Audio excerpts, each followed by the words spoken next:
test. 1, 2.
Test. Test. Test. Test.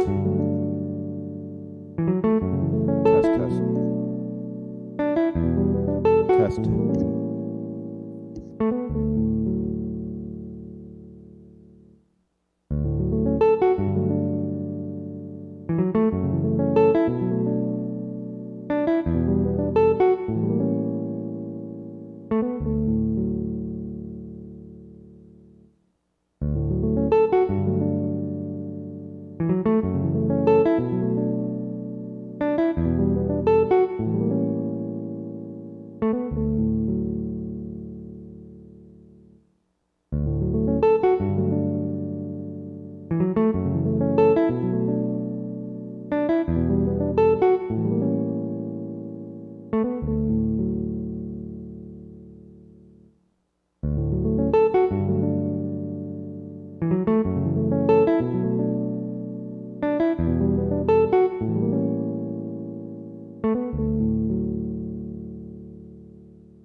Test. 1, 2.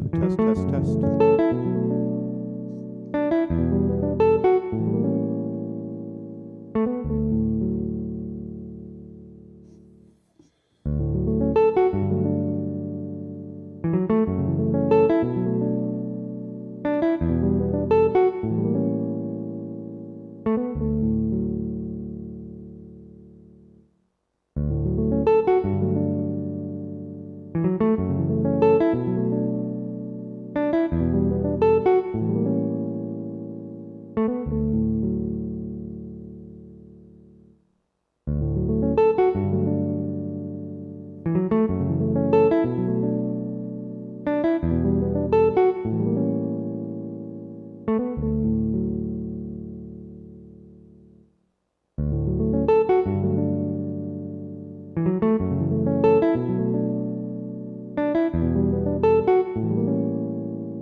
McCune.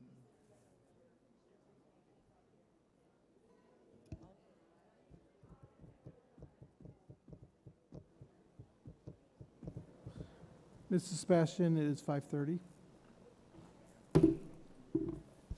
Welcome to the July 22nd, 2026 Parma City School District Board of Education special meeting.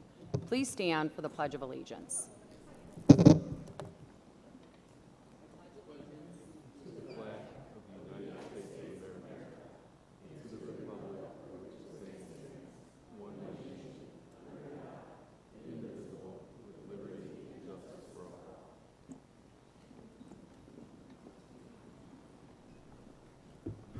Roll call, please, Mr. Nucio. Ms. Kerpick, Present. Mrs. McTaggart, Mr. Reyes, Present. Mrs. Sebastian, Present. Mr. McCune. Present. Unless there is an objection, we will dispense with the reading of the special meeting notice. As a reminder, special meetings are held by the Board of Education to provide its members an opportunity to discuss matters. Community members are welcome and encouraged to attend. However, they are only permitted to participate in this specific special meeting. I move to adopt Resolution 2026-07-338, a resolution to suspend the 30-minute rule on Policy 0169.1. Second. We have a motion and a second to adopt Resolution 2026-07-338. Are there any questions or comments from the board? Ms. Sebastian, Yes. thank you. I'd just like to read a statement into the record really quick before we move on to the discussion. Mr. Reyes, is this pertaining to the 30-minute time limit? No, it's not. Can we come back to that? Sure. Thank you. Thank you. Madam President, I do have a question. Sure. When was the last time this resolution used and prior, and for what reason? Are you referring to the Resolution 2026-07-338? Right. This is the first time we're using it. I'm talking about this specific resolution. Are you pertaining So to when we have? you are attempting to elongate the public speaking part on a resolution that was never read by any of us? No. I This never is- did a first reading on this. No. This is a resolution to Okay. suspend the 30, did you want an answer? I'm listening. Okay, so this is a resolution to suspend the 30-minute rule on our policy 0169.1. Did you have a question about that? Okay, Mrs. Sebastian, can I add something? This is, suspending this 30-minute resolution is just for tonight. It's not for other regular meetings or special meetings. It's specifically for tonight. We did suspend the 30-minute rule after that student at Valley Forge passed away. I can't remember the date. It was April 20th. I think it Sean, was. thank you so much, Sean. So- That's the answer I was looking for. Thank you Yeah, so kindly. we have done this in the past. Mr. Nucio, can I just point of clarification? That was not a resolution. I was asked if this was the first time we had put a resolution on. That was a motion that was made at that meeting, so that's different.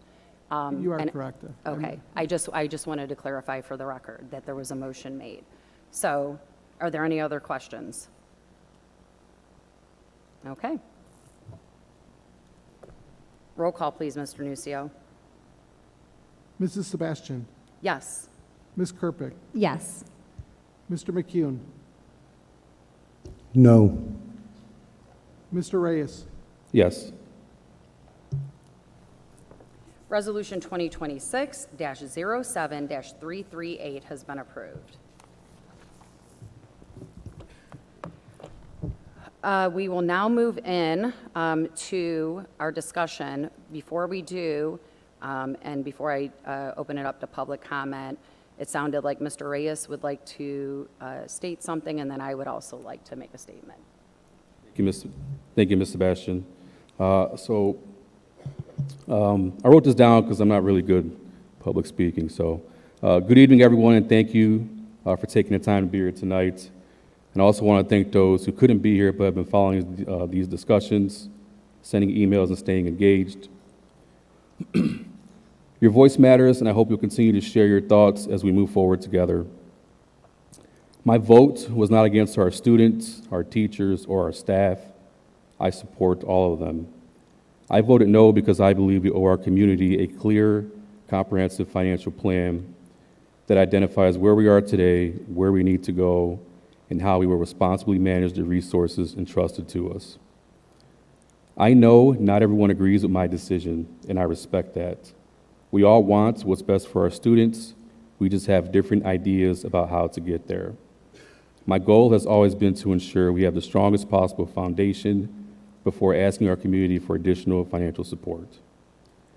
Tonight is not about looking backward, it's about moving forward together. I look forward to hearing your ideas about what you want to see in our district, what you value most, and how we can build a plan that reflects the priorities of our students, staff, families, and taxpayers. Thank you again for being here, for sharing your thoughts, and for being part of this meeting. I'm committed to listening, working with my fellow board members and district leadership to help develop a sustainable path forward for our district. Thank you. That's all I have. Thank you, Mr. Reyes. If I may. Good evening, everyone, and thank you for being here tonight. Before we begin our discussion, I'd like to take a few moments, as Mr. Reyes has, to address a few important matters so that our community has accurate information.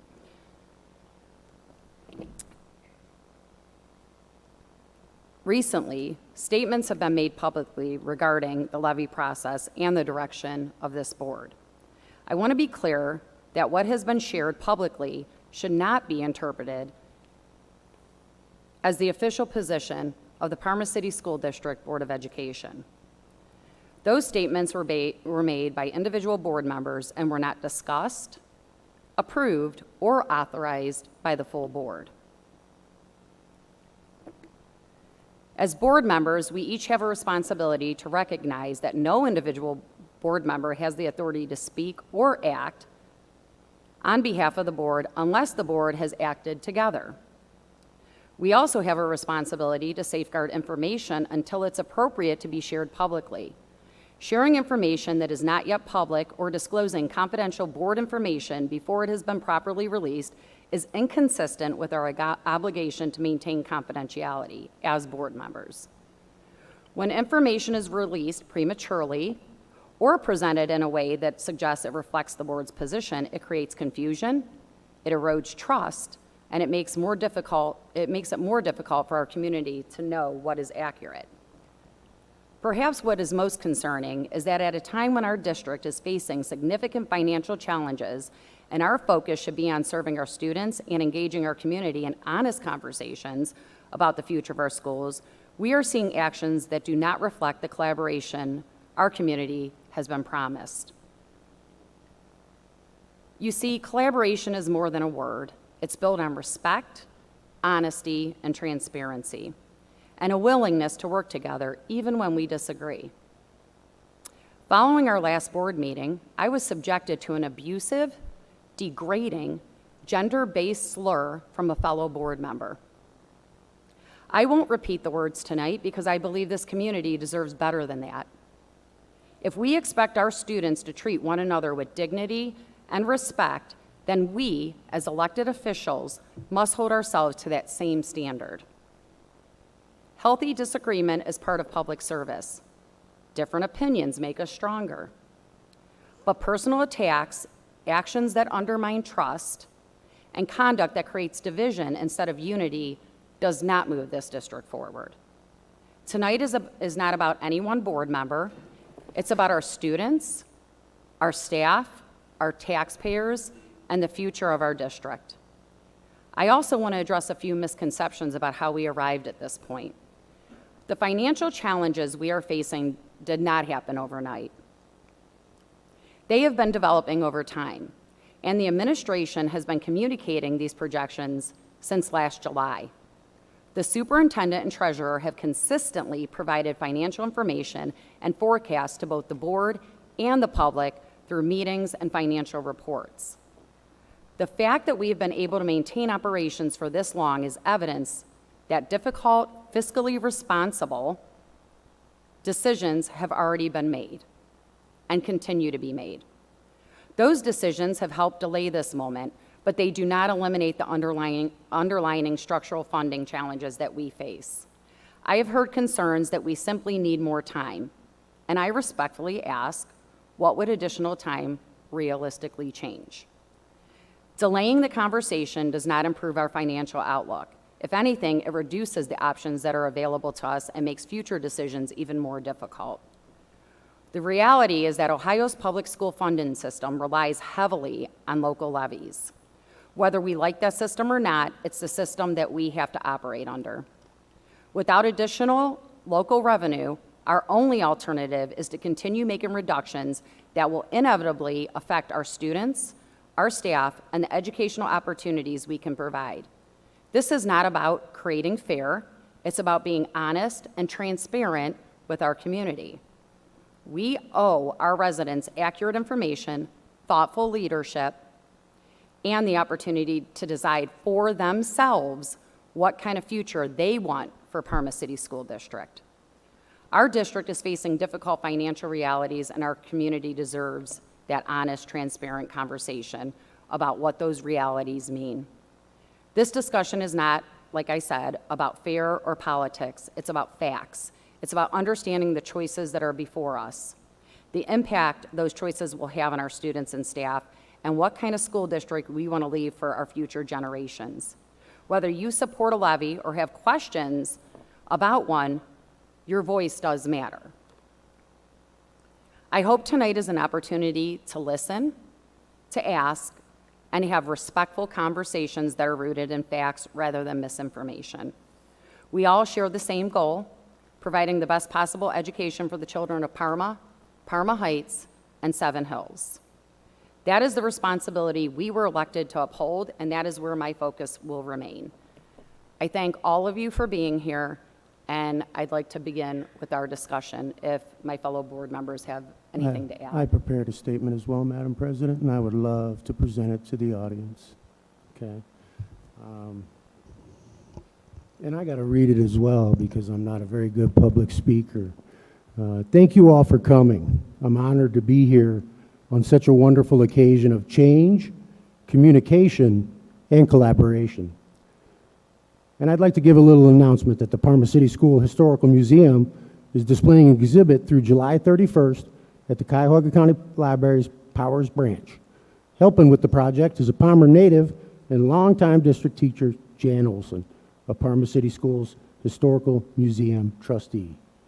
This evening, I want to thank all of y'all, but I really would especially like to thank Judge John Russo for appointing me to the Parma City School District Board of Education. I am not an elected anything. I am a judicially appointed board member that is here until December of 2027. I am Patrick McCune. I only ever represent Patrick McCune. I only ever speak for Patrick McCune. I am voluntarily here as a member of this powerless collaborative school board to help. And this is what Patrick McCune can do. Advocacy and a path to self-sufficiency. I'm incredible at it. I'm going to be a Parma City School District fundraiser with the desire for modern-day solutions to the district's financial instabilities. The third thing I am, without me being anything else but Patrick McCune, is I am a community liaison for the healing of the Parma City School District, Parma, Seven Hills, and Parma Heights. In May, I missed the opportunity to wish the school district a happy birthday. May 13th, 1826, the Parma City School District turned 200 years old. It was put here to serve the communities of Parma, Parma Heights, and Seven Hills. It's a southwestern Cuyahoga County, Ohio region. I want to explain my vote, much like Nick did. So I'm going to address it in such a way that I feel fit. Treasurer, you're 100% responsible for the preparation and fair presentation of the financial statements in accordance with accounting principles generally accepted in the United States of America, and for the design, implementation, and maintenance of internal control relevant to the preparation and fair presentation of financial statements that are free from material misstatement, whether due to fraud or error, in preparing financial statements. Our objectives, my objectives, you see, I didn't speak for everyone. My objectives are to obtain reasonable assurances about whether those financial statements as a whole are free from material misstatement, whether due to fraud or error, and to issue a public community report that includes our opinion. Reasonable assurance is a high level of assurance, but is not absolute assurance, and therefore it is not a guarantee that an audit conducted in accordance with generally accepted auditing standards will always detect a material misstatement when it exists. The risks of not detecting a material misstatement resulting from fraud is higher than one resulting from error, as fraud may involve collusion, forgery, intentional omissions, misrepresentations, or the override of internal control. Misstatements are considered material if there is a substantial likelihood that individually or in an aggregate they would influence the judgment made by a reasonable user based on those financial statements. In performing an audit, and in accordance with the general accepting auditing standards, we're going to exercise professional judgment and maintain skepticism throughout the audit. We're going to identify and assess risks of a material misstatement of the financial statements, whether due to fraud or error, design, or perform audit procedures responsive to those risks. Such procedures, including examining on a test basis evidence regarding the amount and the disclosures in the financial statements, obtaining an understanding of internal control relevant to the audit in order to design audit procedures that are appropriate in the circumstances, but not for the purpose of expressing an opinion on the effectiveness of the Parma City School District's internal controls. Accordingly, no such opinion is expressed. Evaluate the appropriateness of the accounting policies used and the reasonableness of significant accounting estimates made by our treasurer, as well as evaluate the overall presentation of the financial statements. We will conclude in our judgment there are conditions or events considered in the aggregate that raise substantial doubt about the financial integrity of the Parma City School District going forward. Publicly articulated action plans for reducing costs and strategically reducing the $9 million in the Parma City School District that our superintendent, Dr. Hunt, has articulated to us. And with that, I would say, however that looks for you, please present us with those goals in writing as a measurable action plan with cost-cutting benchmarks as well as follow-up and reduction process. You may let us know your plan at the next meeting. And in your own words, you said that the allocated funds, 100% of our funds for this school district, 83% are on HR administrative costs and 17% of funds flowing through to students is way too low. And in my humble opinion, that is a failing financial grade and way too little being spent on the kids. So no written cost-reducing plan, no financial roadmap. I am not going to approve a levy in November unless I am completely swayed today by this excellent group of folks that showed up, by my board members who can articulate anything they would like to me, and to Dr. Hunt and to Sean. But that's why the other day I said no. And that's why today I'm here to listen to all of you, because I've heard both yes and no. So I can't wait to get the meeting started. Thank you. Yep, just point of clarification, this meeting was scheduled prior to our last meeting. I just want to make sure that everybody is aware. I do believe it was canceled Mr. and McCune, then Mr. rescheduled. McCune, I am speaking. Thank you. Just point of clarification, we had this meeting scheduled for the community because we believed before the first meeting was only to send down the levy to the tax commissioners to get, to see how much money that the levies would generate, the two different resolutions that we were going to vote on. So prior to that, we did want to get community input before we voted to put it on. So that's the point of clarification.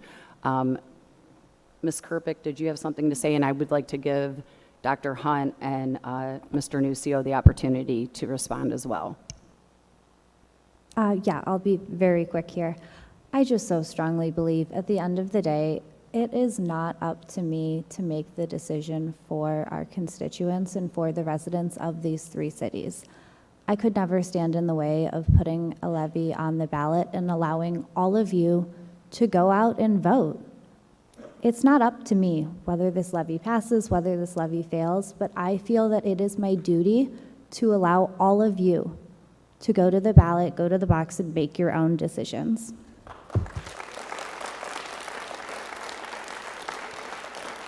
Thank you, Ms. Kerpick. Thank you. I agree. So, Mr. McCune said that 83% of our costs are HR, which is salary and benefits, which is true because we're a people business. We have teachers who teach kids, and we have staff that take care of the kids, either cafeteria or bus drivers, aides, whatever we have, we employ. So of course, all our costs are going to go to teachers and staff because we're a people business. That's what we do. We educate kids. If we don't spend it on salaries and benefits, we're going to spend it on purchase materials and supplies. That's not what we do. We educate kids. And that long response Mr. McCune was reading sounded like he was reading word for word from my audit reports, because that sounds like the Gagas letter that the auditors issue, and that's word for word. So we tried our best to be financially, we're just trying to do our best with our finances. We haven't had new money since 2011, and somehow we stretched money to 2026 without new money. We came out of fiscal caution in 2019, and we've gone 7 years without a levy in after we came out of fiscal caution. So we're not wasting money. I mean, and I don't know. I just think we're getting a bad rep for this. We've done as best as we can. That's all I have to say. Thank you, Mr. Nucio. Thank you, Mr. Nucio. Dr. Hunt? Thank you. First, I'd say, in terms of audits, we don't audit our own books. That's done by the state auditor. As far as I can tell, in the short year that I've been here, our audits are clean. So if there's something that you are indicating is fraudulent, please point it out so we can check it out. Unless that's the case, then please don't use words like that. It's inflammatory.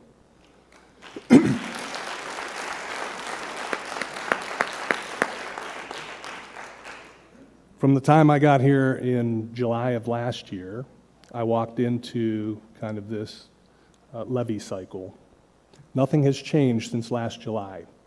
I've consistently provided the board, this current board and the previous board, our financial information in collaboration with Mr. Nucio. Nothing has changed. Nothing has changed. This is not something we're backed up against the wall today. We've been backed up against the wall since 2011. I said this last week. This district should be commended for being able to push out until now with operating a district of 9,000 students and their families and maintaining some financial stability, if you want to call it stable. We are not at a point where we are at a cliff. In 2029, we will be in fiscal emergency. And that's not a scare tactic, that's a fact. In August, when you see the updated forecast, don't be surprised, because we've been talking about this, I've been talking about this for the year, probably Dr. Smilek for the previous 10, or 8, he was only here, 8. So when we talk about our 5-year forecast and our days of cash, And the fact that we continue to have to spend money that we really don't have, deficit spending, we end up where we are today. That's why we continue to ask the community. There is no innovative way to raise money for a school district.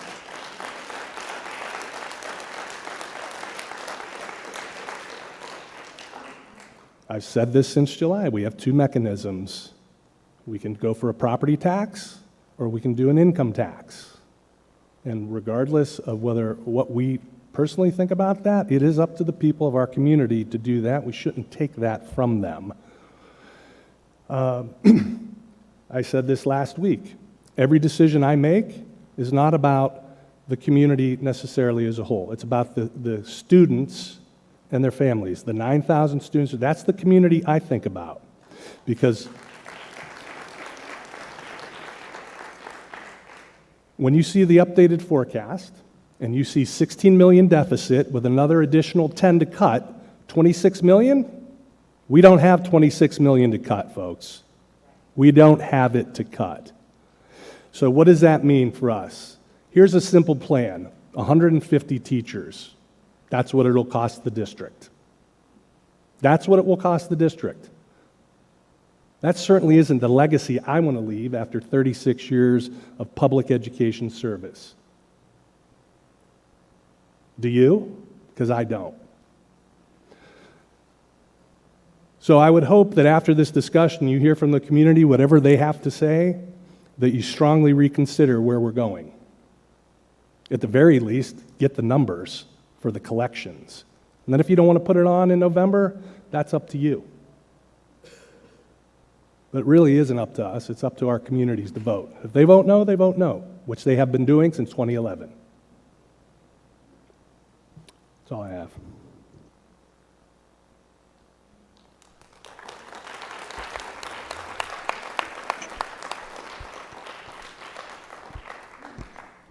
Thank you, Dr. Hunt.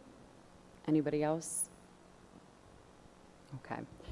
So I am going to move on to open up public comment so we can have a discussion with our community. At this point, we open the meeting to the public to address the board with comments and/or concerns. We do have quite a few requests, and everybody will have an opportunity because we were able to vote on that resolution to allow you that opportunity. Thank you. Requests to be heard forms were to be completed and submitted in person to the administrative secretary. All statements shall be directed to the board president. Although, if you do have questions for myself, Ms. Kerpick, Mr. Reyes, or Mr. McCune, you may ask them, but it's up to them whether they want to answer those questions or not. But it still has to be directed through the board president. As per policy 0169.1, comments that are repetitive, obscene, disparaging, abusive, irrelevant, and/or comments that constitute a threat will not be tolerated, and the speaker will be asked to stop speaking and/or to leave the meeting. Please know that various board policies exist which set forth processes and procedures to be used in investigating and addressing personnel issues and cannot be addressed in public. As per board policies, we may not be able to respond directly or address some issues at this time. If information is not readily available, we will respond at our next regular board meeting. 3 minutes have been allotted per speaker, and please remember to state your name for the record. Jason Weaver.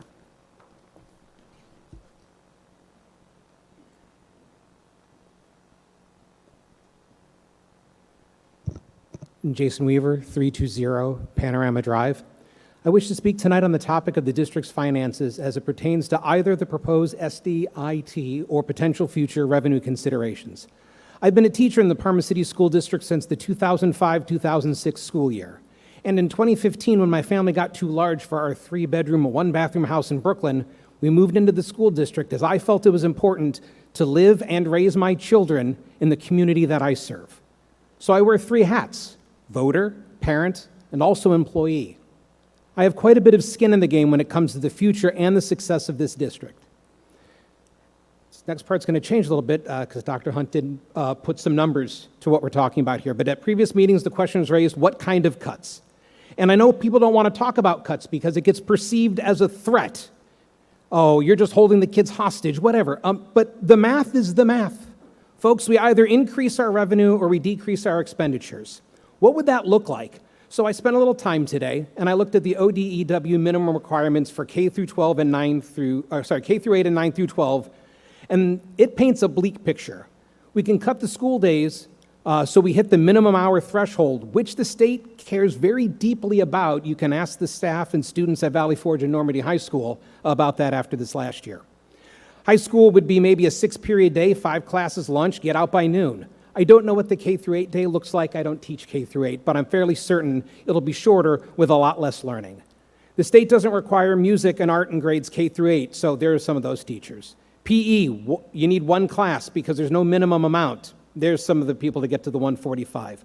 We don't require a STEM school. PV's closed. We don't require STEM at the middle school. That Greenbrier program can be stopped. High school busing stopped. K through 8 bus stops can be up to a half a mile away from a child's home. I looked at the graduation requirements. We don't need world language. Go take it at Tri-C, but that also costs money. 1 art class, 1 PE class, cut band, cut choir, cut drama performances, and the state doesn't require varsity or club sports. So get rid of those 2. And then maybe we just have an AM and a PM schedule, and we shuffle all the kids through. I was here when we went down to 5 classes. It was terrible. Counselors were writing letters to send off to colleges to let the colleges know, hey, our kids aren't skipping out on stuff their senior year. We just don't have the time to give them the classes because it's 5 credits and out. Parents were pulling their kids to attend private schools. Fewer kids means less money from the state. And it's really the symbol of the Ouroboros, a snake eating its own tail. That's what ends up happening. Money goes away, less money comes in, and we dig a very, very deep hole. 15, 14. I had a couple more things here, but I do want to thank everybody for their statements earlier. I really appreciate it. And at least let the community vote, and then we'll see from there. Thank you so much. Nailed it.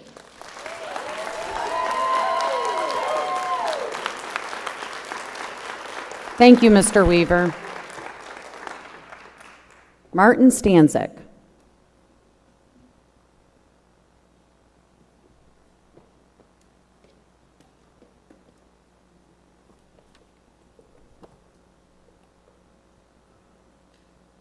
Martin Stanzik, 5500 Lawrence Drive. Doctor, we have to talk to you, Ms. Sebastian? Okay. It's the first time I've ever heard about a number in terms of reduction in force, 150 teachers. He has said that there's only 2 ways to raise money. There are, but there's a third one, which would be reducing expenses. If he had expenses, if he got rid of teachers before, he could start the reduction and start saving some money. Also, I understand that the union contract, the PEA, was signed in April. I had a tentative agreement that the teachers get a 3% pay raise over 2 years, and I was not aware of that. Also, there's a negotiations maybe going on now or done with respect to the non-certified employees. So maybe just stop spending money and do it that way. Now, we all have budgets that we have to run, and if your ship is sinking, you got to cut your expenses if you can't increase the income. We told you for 10 years we can't afford it. I myself can't afford it. There's medication I'm supposed to take. I can't afford it. So you suffer. In fact, I called up Social Security a second time saying, hey, I need more money. You know what they told me? They said, take a hike. I called up my pension company. I need more money. They said, sorry, you got to live the way you do. So life is not simple, and if you have to cut 100 or 95 teachers, these people might not like it, but at least you start saving money and not spending that $50 million balloon you have. You'd be surprised if you do that. Now, I think also, too, in terms of cutting the teachers, as a leader or the captain of the ship, I don't think you should worry about their feelings, whether they're going to be hurt, because you're hurting us. Now, most people will not agree with me. That's fine. And, but I think you got to save the expenses off the bat and save the money. Thank you very much. Mr. Sebastian, can I respond to that? Thank you, Mr. Stanzik. Mr. Nucio wants to, Yeah, so we did give the teachers a 1.75% raise for this year, and the next year is 1.25%. The inflation in June was 3.8%, so teachers are worse off this year than they were last year. And if you take out a couple different sectors, it's 2.6, I think is what they call the core inflation, which is still higher than the 1.75 that the teachers are getting this year. So teachers are not prospering from this new contract. I mean, and the $50 million balloon, I don't know what that is at all, but that's what I just want to respond. thank you, Mr. Nucio. Dr. Hunt, did you have anything to add to that? Again, I just say this isn't about feelings for me. We're in a people business, and when I make decisions financially in collaboration with our treasurer, it's about 9,000 kids and their families. Cutting teachers, although likely would be part of the plan, doesn't help our kids to learn, and that's what we're here for, to make sure kids can learn, that they're educated, and that we meet the expectations of their families, and their families expect us to educate them. That's how I make those decisions. I didn't say that we wouldn't cut, but $26 million out of our budget is devastating. I would like to add something. In our economy right now, everybody is struggling, every single one of us. And to say that anyone does not deserve what they work so hard for, I would never get behind. And also, you don't pay our teachers, you don't pay our support staff, you're not going to retain, attract, and you're certainly not going to have anybody moving into this district. That's all I have to say. I'm sorry, Mr. Stanzik. Mr. David Sporer?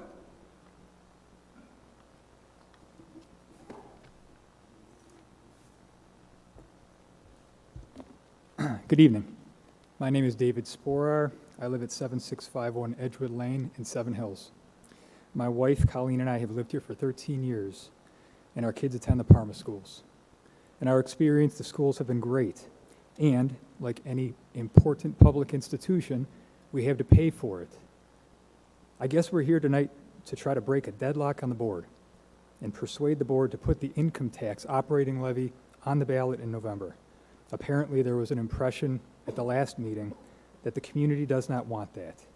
Well, tonight, the community is here, and I think a lot of us want that. To those with no income, our honorable retirees in our community, making it an income tax is the way to address your concerns, that the burden won't fall disproportionately on you. It'll fall on me, who's currently making an income, and we're going to have to pay more. And that's okay, because I care about these schools. We care about these schools and our kids. I don't think it's fair or reasonable to view the initiative as futile because it didn't pass in May. Even if we have concerns about whether it'll pass, what else are we going to do? The board and each of its members are the stewards of our school, regardless of how they got on this board. And their job is to fund and operate these schools. If we support the school district, as I presume everyone on this board does, then we have to fund the schools now. Your treasurer and CFO, Mr. Nucio, has been telling us for a long time now that we cannot wait longer because the financial risk and impact of waiting is too great. He seems like an honest, smart, and experienced person, and I can tell that he cares. There's no good reason to doubt any of that. He's done the math and he's shown us the numbers, and there's no good reason to disbelieve him. The schools are critical infrastructure, and we owe it to our kids to fund them. The The first step in that effort is to put the initiative on the ballot. I know it didn't pass last time, but I'm not going to tell my kids that I didn't try, that I gave up. I don't think we should tell our kids that we didn't try and that we gave up. If we take our role seriously in this community, as parents, leaders, good neighbors, then we need to try again. I want to conclude by expressing my support of the leadership of the board president, Ms. Sebastian, Superintendent Hunt, the rest of the school administration, teachers, staff, not least of all the PTA. These people are our neighbors, our family, our friends. These are good people who have chosen to work for our benefit, for the benefit of our kids. That work is hard, and increasingly these days it's thankless. So I want to say thank you to them, to everyone in this room, and everyone up on stage. I want them to know that there are people in this community who support them, who believe in them, that they deserve respect, and on the whole, I trust them with my money. Thank you, Mr. Sporer.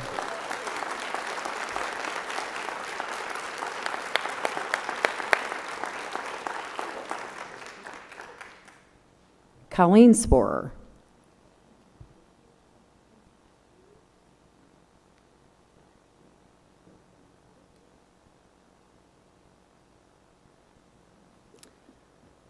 Hi, my name is Colleen Sporer. I live at 7651 Edgewood Lane. Thank you for holding this meeting tonight. I'm coming to you as a parent of 3 children enrolled in this school district. I'm here to say this district is excellent.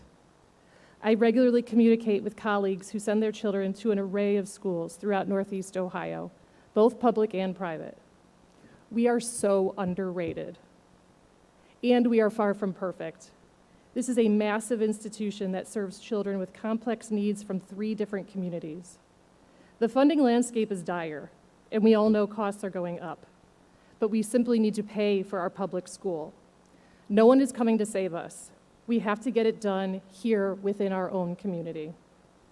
Our Constitution of Ohio says we're supposed to have a good public school system.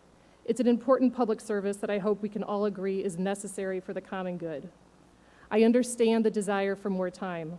I wish we had more time, but this is not a new issue. The school has held numerous town hall meetings over the past several years. I've participated in many meetings, whether through the strategic planning process or the levy campaign, where the school communications team has been tasked with compiling data to create one-pagers, did you know videos, and positive communication campaigns to show all that PCSD has done to cut costs and still work miracles for our children. I went back in my files from a levy meeting I participated in 2024, where 10 facts on how PCSD had made cuts or otherwise saved tax dollars was presented. Some examples included dramatic cuts in the central office, and nearly 30 certified positions were eliminated. Our career tech programs are not only top tier, but eliminates the need for an additional tax that other communities pay. We have our own print shop, which at the time saved us over $2 million per year. We aggressively pursued grant funding, and our teachers' starting pay was the lowest in Cuyahoga County. I've helped with every levy and bond issue that's been on the ballot since my children became enrolled. What I believe we need are more of us who are willing to be on the ground, talking to neighbors, and distributing literature. The yes voters are there, and we need to mobilize now. Someone recently and very smartly pointed out the fact that people move in and out of our communities, so the voter base is not stagnant and in fact changes. This is an incredibly critical time for our children. We need to get this levy on the ballot and pass it. We need to work together for the benefit of the Parma City School District. Otherwise, what are we doing? Thank you.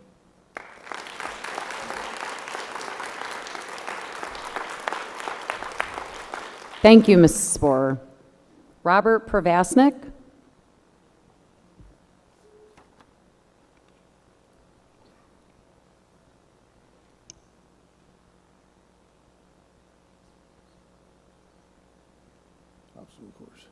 Robert Pravasnik, 6202 Renwood Drive. I'm coming here because I've asked Graham, I've asked Smilek, I've asked Hunt, even at the safety fair last summer. I'm here to help you. I know how to analyze financial data. I could run with the best of them, and I'm giving you free carte blanche help to explain and give transparency to the public. I've asked you guys twice this year, once in April and once in May, the same thing. I piggyback on all of you guys, what you guys said today, and I'd like to make sure that the community actually knows what the numbers are so they can come to a meeting.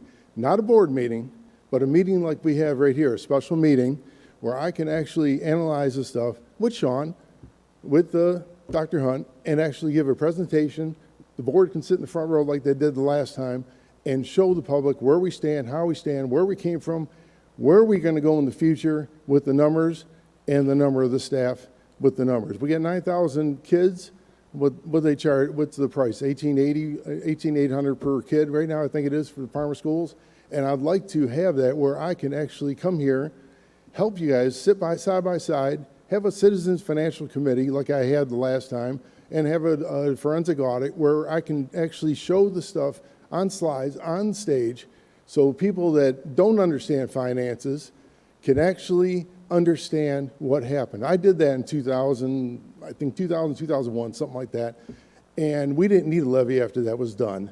But it's one of those things that I think we do need one now, but it's one of those things that I don't know how much is needed because I haven't seen the financial data in years. I figure you guys were at $160-some million budget right now, or something like that, and it's one of those things that it needs to be explained in common sense terms to the public, and I'm standing here asking you guys, do you need help? I'm free. That's all I got to say. Thank you, Mr. Pravasnik. I just want to clarify as far as audits that the district's financial statements, they are audited by independent auditors. But Mr. Pravasnik, we have a finance committee that is open to the public, so you are welcome to come to that whenever you would like. It's posted on the website, so you are more than welcome to come. All of our financial statements, I think it was actually a result of the committee, we had the strategic planning committee that we were posting more about our finances and putting more out there on our website. Also, Mr. Nucio provides the board monthly, we have monthly financial statements, and anytime he has been more than transparent. I sit on the Finance Committee with Mr. Reyes, and he's always there to answer any of our questions. So I encourage you to attend those public meetings. Thank you.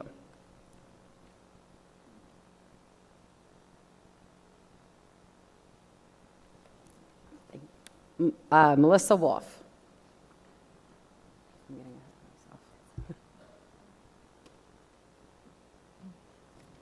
Melissa Wolf, 8502 Fenway Drive. Good evening. I'm speaking to you this evening as a Parma resident who is also a proud graduate of the Parma City Schools. I am a parent of 2 students who are currently in this district. In Ohio, local property taxes are the primary driver of public school funding. Parma currently has the 3rd lowest property taxes in the area, and after 15 years of rising costs and inflation without new local revenue, our district has stretched every dollar as far as it can go. The rubber band is completely overstretched and will soon snap. Cutting deeper will directly damage our students' education, and ignoring this reality puts our schools in severe financial deficit. Does this board want that collapse to be a part of their legacy as public servants? Our district does incredible work going above and beyond, from our outstanding career technical education programs that prepare students for real-world success to the dedicated educators who support our kids every single day. These dedicated teachers and staff regularly dig into their own pockets to maintain these high standards of education that we give our students. Our schools have gone too long without a new money levy, and while that speaks volumes to the efficiency and dedication of the Parma City School District and Mr. Nucio, we simply cannot sustain this level of quality education without adequate funding. The only reason we have stayed afloat as long as we have is through consolidation and closing our schools. Voting not to put this issue on the ballot is effectively voting to lose even more schools, programs, and opportunities. An investment in our students and schools is an investment in our entire community. A strong school system attracts new young families and ensures property values continue to rise. Placing this levy on the ballot is about respecting our community's right to decide and vote. More importantly, as leaders, taking action to put this issue before the voters sets a powerful example for our students, showing them what it looks like to lead, stand up for what is right, and fight for what our community needs. Please trust our community and give us the opportunity to make our voices heard at the ballot box. Thank you. Special thank you to Mrs. Sebastian and Ms. Kerpick for looking at me and listening to what I had to say. I appreciate that. Thank you, Ms. Wolf.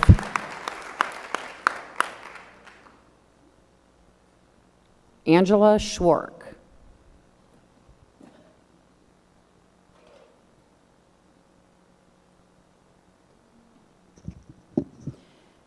Angela Schwark, 8222 Stratford Drive, Parma.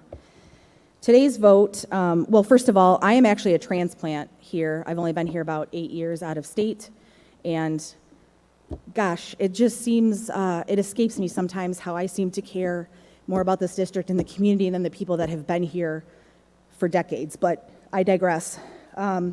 Today's vote is incredibly important. It's important for the future of our students, their families, and our whole community. I sat there where you are sitting now, and I always weighed what was best for the whole, especially the children in this district. I never made decisions based on politics or what I thought would make me a favorite of any groups. I have seen the books, and I have seen Mr. Nuccio's hard work and care when it comes to stretching and preserving each dollar the district does have. Our district has needed new money for some time now.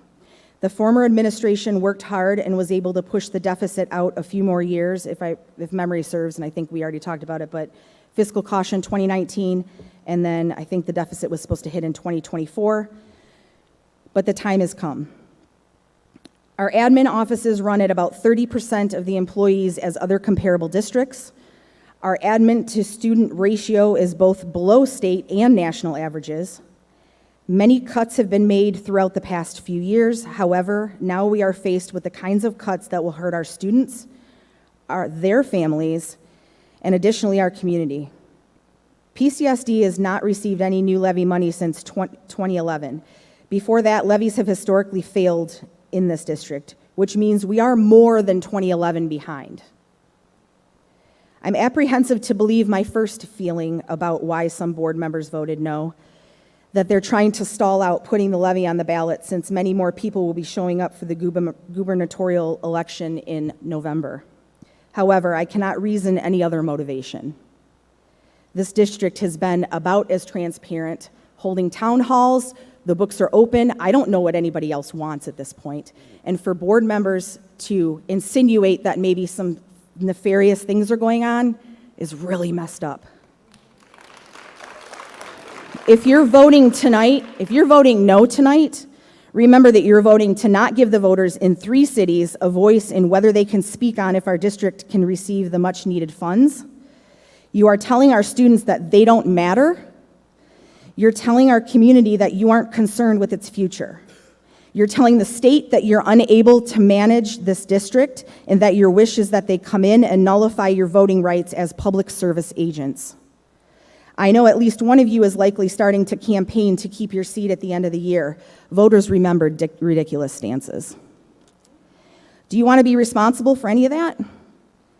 Do you just give up because of how historically low voter turnout Ms. and no Schwark. votes?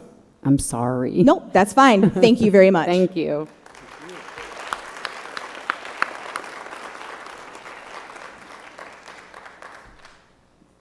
Thank you. Thank you, Ms. Schwark. David Wolf.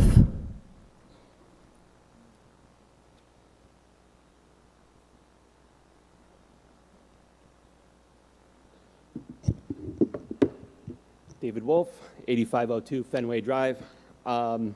Madam President, Dr. Hunt, members of the board, good evening. I'm here to persuade that no vote, and I can stand here comfortably thinking of 9,000 reasons to say yes. and not a single one to say no, honestly. If the levy wins, problem solved. If it loses, we get more information. We always need more info, right? That gives us that opportunity to try again and do better. As a parent, as a graduate of the schools, and as a taxpayer of the community, I think we deserve that chance. Put it on the ballot. Let us speak for ourselves. Let us leave a legacy of the educational opportunities that we all want and honestly, we deserve, right? To leave for our kids and our kids' kids. That's all I had to say. Thank you.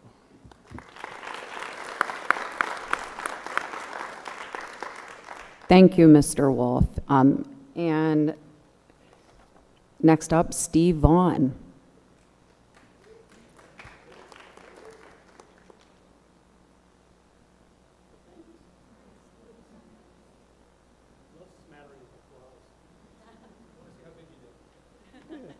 Well, it's going to be a repeat of a lot of stuff.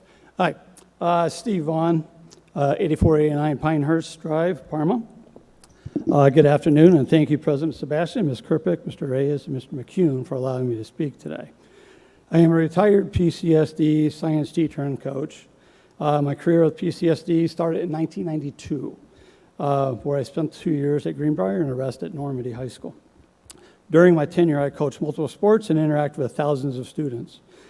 Many of those students now work in the district or hold positions in their city councils, both in Parma and in Seven Hills. All three of my children graduated from Normandy. Most recently, I served 8 years on the PCSD school board, 6 of them in leadership roles. I've spent most of my life, adult life, invested in PCSD students. During my time on the board, we worked our way out of fiscal caution, thanks to the hard work of Dr. Smilek and Mr. Nucio. They made tough but smart cuts that protected students. We consolidated buildings and even attempted to build a new high school with a modest bond issue and significant state support. Losing that opportunity still stings a little bit, not going to lie. I'm struggling to understand how board members who claim to prioritize students can vote against even exploring the financial impact of a levy. The lack of curiosity and the lack of effort is concerning. This lack of interest is even investigating the potential revenue from the proposed levy suggests an unwillingness to do the work the public elected you to do, ultimately shirking your responsibilities. Here's what I know is going to happen. And they're not threats. I've sat there plenty of times listening to this stuff. Without a levy, the district will face massive cuts, likely far more than the $9 million. We've heard that it's more. Programs like PAGE and ACES will disappear. Courses offerings will shrink. AP classes, counseling, elementary specials reduced or eliminated. Staff cuts are unavoidable. I felt awful for the 20 new teachers introduced after the vote. They deserved much better than that. I've lived through consequences of deep cuts as a teacher and as a parent. My daughter only had 5 core classes her senior year. Extracurriculars were pay to play, and families struggled. Coaches became fundraising machines. I'll never forget the mother, this is touchy for me, forget the mother who sold her dining room set so her son could stand on the football sidelines in uniform. Never played it down. That moment stayed with me, and I vowed that I would, if I ever had the opportunity, I would eliminate pay to play, and proud to say we accomplished that during early in my tenure. I also struggled to understand the vote of such magnitude was cast without explanations and without even lifting your heads. It's not a legal issue, it's a matter of courtesy and professionalism. You have silenced the voices of the public. I imagine this must be upsetting to a councilman who champions that very principle. Mr. Vaughn. Thank you.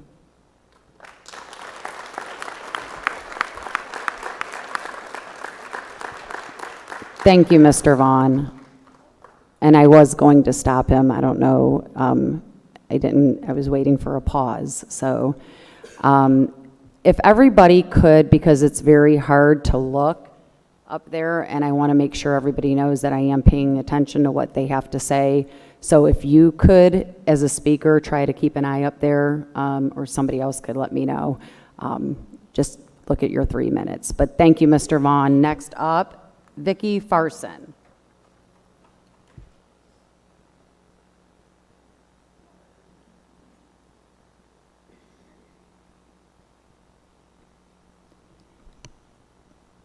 Ms. Farson, before you speak, I'm just going to give you, at 20 seconds, I'll give you a finger.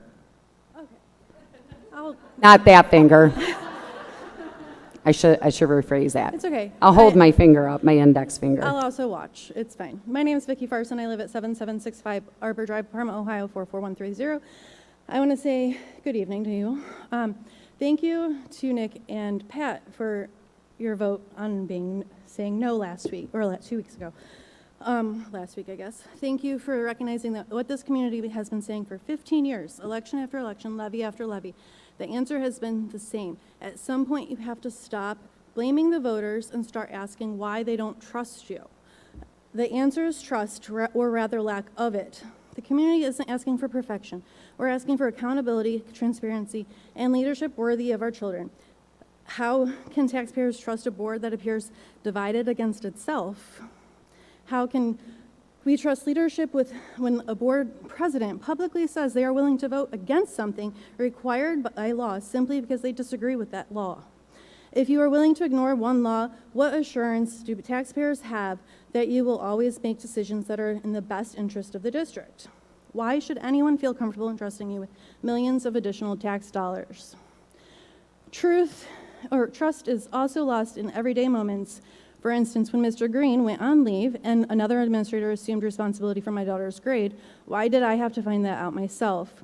Why weren't parents notified? Communication like that should be automatic. If the district can't consistently communicate the small things that directly affect our children, why should parents believe the larger promises being made here tonight?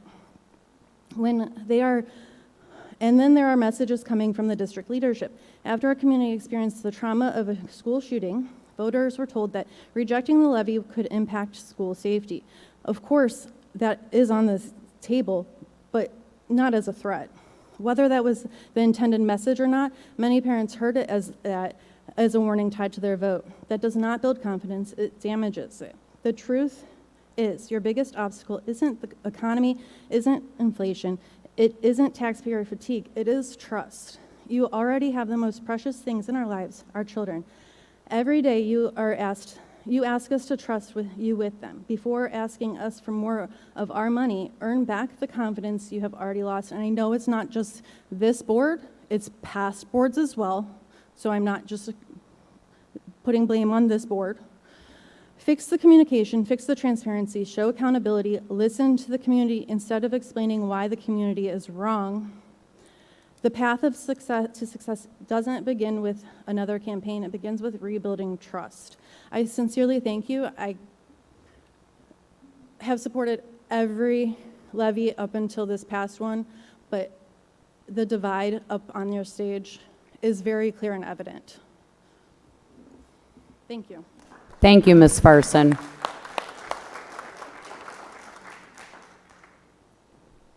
Tiffany Underheil.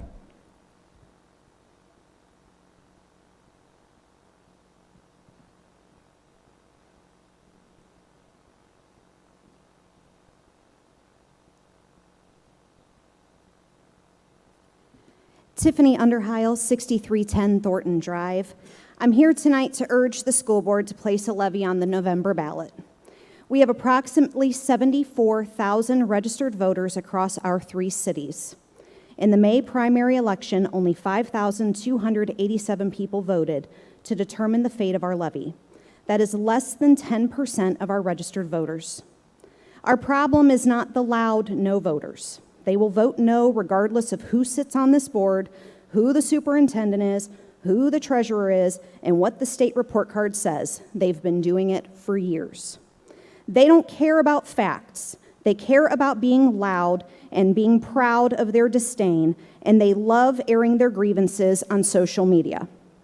Our problem in Parma Heights, Seven Hills, and especially Parma is voter apathy.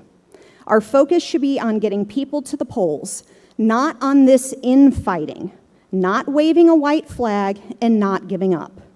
We need to focus on the people not coming to town halls, Q&A sessions, and school board meetings because they are not getting the message. Passing a levy is bigger than those of us in this room. We need to talk to every registered voter and find a way to get them to the polls.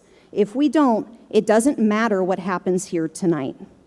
I am the proud mom of 3 children in the Parma City Schools and the proud wife of a PCSD employee. I have lived in my home for 18 and a half years. We need to do whatever it takes for families like mine. Refusing to put a levy on the ballot is not doing whatever it takes. Refusing to do the work and try is not doing whatever it takes. Your personal beliefs are not doing whatever it takes. I am demanding that you do whatever it takes. Lastly, the voters should have the chance to decide the fate of our schools. An appointed, not elected board member who voted to not even listen to the stakeholders that are in this room should not be holding our children's futures hostage. Listen to us or resign. We are your bosses. Do whatever it takes. And I just want to say this, the Parma City School Districts are paid 27th out of 31 in Cuyahoga County. Their salaries are not the reason we are here. We are here because people refuse to get off of their couches. Vote. Thank you.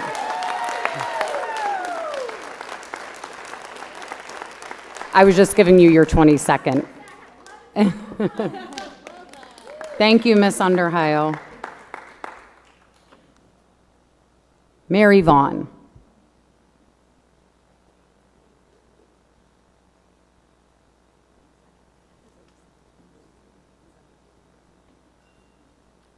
Mary Vaughn, 8489 Pinehurst Drive, Parma.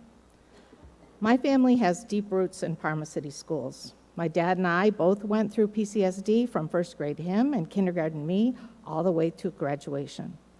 All 3 of my children attended Hillside and Normandy. I have lived in this district for most of my life, and I understand this community and the challenges it has faced since the mid-1970s. None of those past challenges compare to what we are facing now. In the 1980s, the state of Ohio covered roughly 47% of the cost of educating a student, leaving local communities responsible for the remaining 53%. Today, Parma schools receive approximately $2,500 per student from the state, less than 20% of the actual cost to educate each child. This forces the district into an impossible choice: cut programs or rely on local levies to make up the massive shortfall the state no longer funds. Meanwhile, the state provides private schools between $6,500 and $8,500 per student. If public schools received the same level of state funding, Parma's yearly revenue would increase by at least $34 million and likely closer to $50 million, depending on grade level enrollment. That amount of funding would eliminate the need for a local levy for years. Our school district is not the enemy. The problem is the unfair and unconstitutional funding system that the Ohio legislature and governors refuse to fix. Our community deserves the right to make its voice heard on local funding in November. The administration, teachers, students, and residents deserve the time to present their case, demonstrate how responsibly they have used tax dollars, and explain the consequences if this levy fails. The vote last week, refusing even to inquire with the state about necessary funding, makes me wonder who these board members are consulting.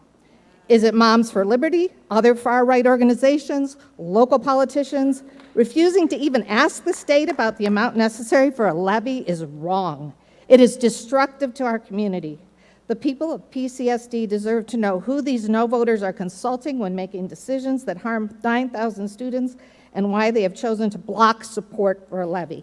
Transparency matters. If 3 board members are adjacent to Moms for Liberty, that is a grave concern.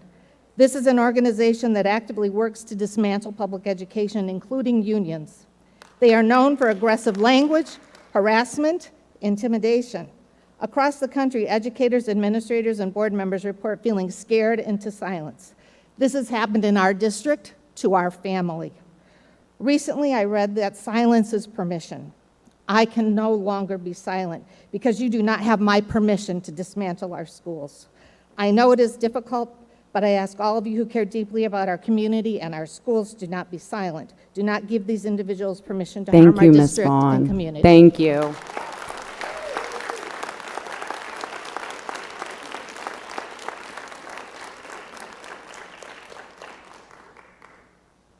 Michelle Moser. I apologize. I didn't.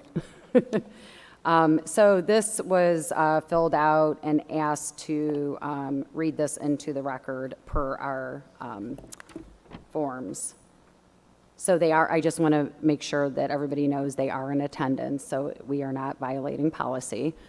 Mrs. Sebastian and Parma City Schools Board of Education, I would like to take this opportunity to voice my concerns regarding not putting a levy on the November ballot. In the state of Ohio, under the current administration, it is necessary to go to your electorate for any additional monies to run the district. Vouchers, Ed Choice, hurts public education, and continues to take money out of the public education system and give it to private schools. We as citizens of the United States get to vote, whether it is for our representatives in government, a way to pay for our safety forces, or whether our public school district gets more money to educate our students. It is our right. Those who think transparency is grandstanding, please stop. Our students deserve better. I implore you to vote to get the information and put this levy on the ballot. We can then educate the voters in the district as to why and the need for the new money for our students. Michelle Moser, Parma, Ohio.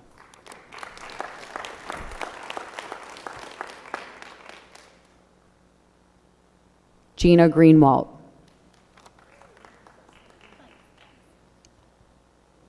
Hi there, Gina Greenwald, 6617 Bennington Drive.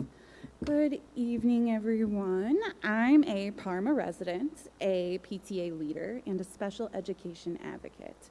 I'm also lucky to be the mother of a preschooler and elementary student who are both thriving at PCSD. My daughter is significantly disabled, and every financial decision this board makes could mean, excuse me, I'm nervous, could mean the difference between my daughter keeping her aid, her therapies, her bus, or even just the access to her peers. I'm deeply invested in this community and in this school district, and that is why I felt so compelled to speak tonight.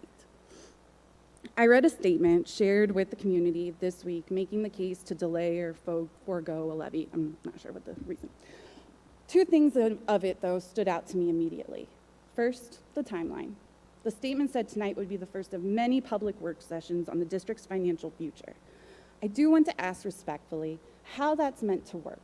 The filing deadline for the certification is Friday. 2 days from now, this Friday.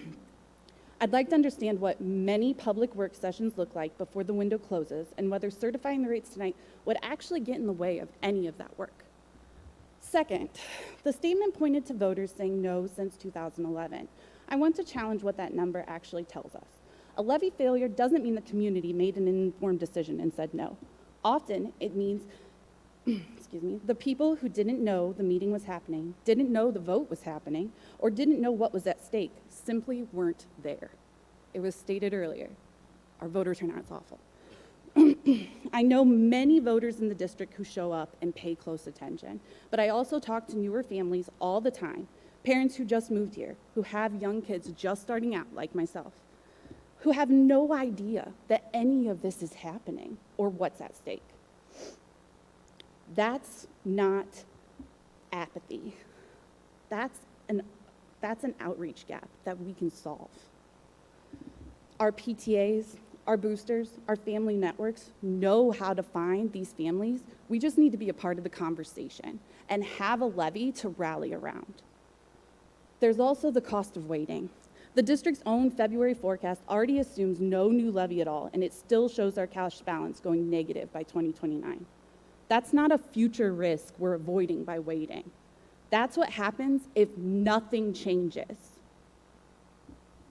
Certifying the rates tonight doesn't create a new financial commitment. It doesn't end anyone's financial review, and it doesn't cancel a single work session. It simply keeps the community's option. Oh, I'm out of time, sorry. Apologies. Thank you. I apologize. I don't want to throw Ms. Kerpick under the bus, but she didn't alert me.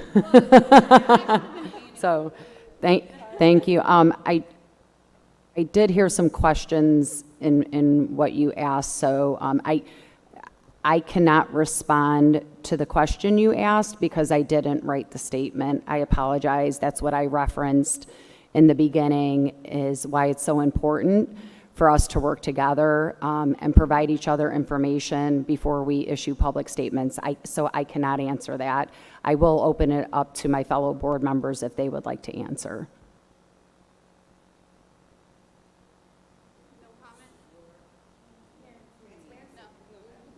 Thank you, Ms. Sebastian. So there's a lot of people here. I want to speak, and I'd like to listen to everyone, but I'm more than open to having a discussion afterwards. Thank you. Oh, I'm going to have to ask you, I'm sorry, I'm going to have to ask you so we can just keep the... I meant So I just want to be clear, Mr. Reyes, you do not want to answer the question now. There's a lot of people that want to speak, and I want to make sure everyone gets a chance. But I'm open to have a discussion afterwards as a board and with Ms. Greenewalt. Okay. I'm more than happy to speak with you after the meeting, Okay. too. Thank you. Okay. Ms. Kerpick. Ms. Sebastian, Mr. Reyes, if I just may, I would like all of these conversations that happen to happen on stage at our public meeting. I don't want there to be conversations going on just between individuals after the board meeting. I think for the sake of transparency, everything needs to happen here. It needs to happen in public. I know there's been conversations that the whole board hasn't been a part of, and I don't think that's fair, and I don't think that's right. So I would really just like to ask everyone to keep all conversations here to this meeting. Thank you.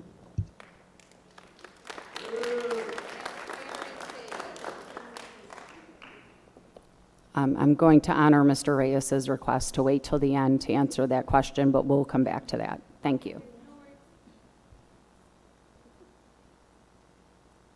John Vovos.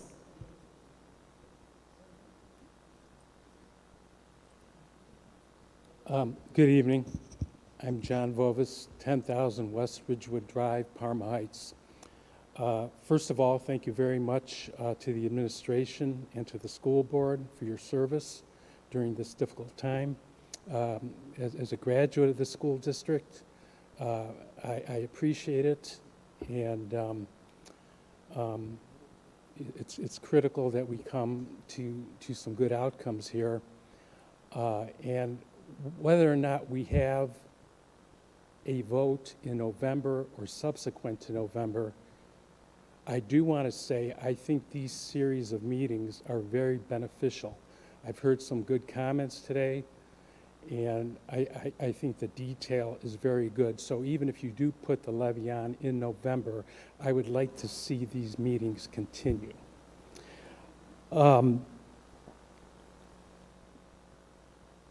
I want to basically mainly talk about what I think needs to be done to pass a levy.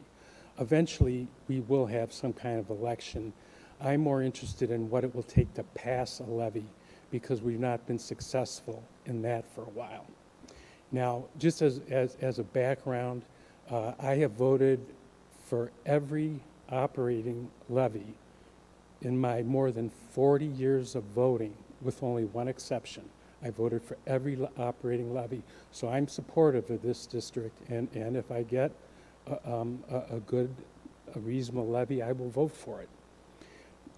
That said, I think we have to modify the way we're approaching this here. I respect Dr. Hunt's opinion, and he's correct that he represents the 9,000 students. But the voters have to be considered too. And it just seems, even though I've been supportive of this district, I see comments that are made and opinions, and we have not sold the electorate in general. So I'd like to see some more specific information in the future when we're putting these levies on the ballot. I would like to know, Dr. Hunt and the board, specifically what courses are going to be cut and when, if the levies don't pass. And I'm talking about name the names of the courses so people know what specific math or English or science course is going to go. If busing is going to be eliminated, to what students and when?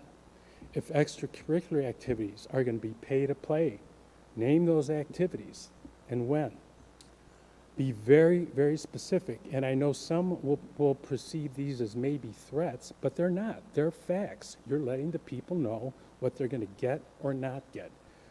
Detail is helpful here in general. Thank you very much. Thank you, Mr. Vovos. Tom Rounds.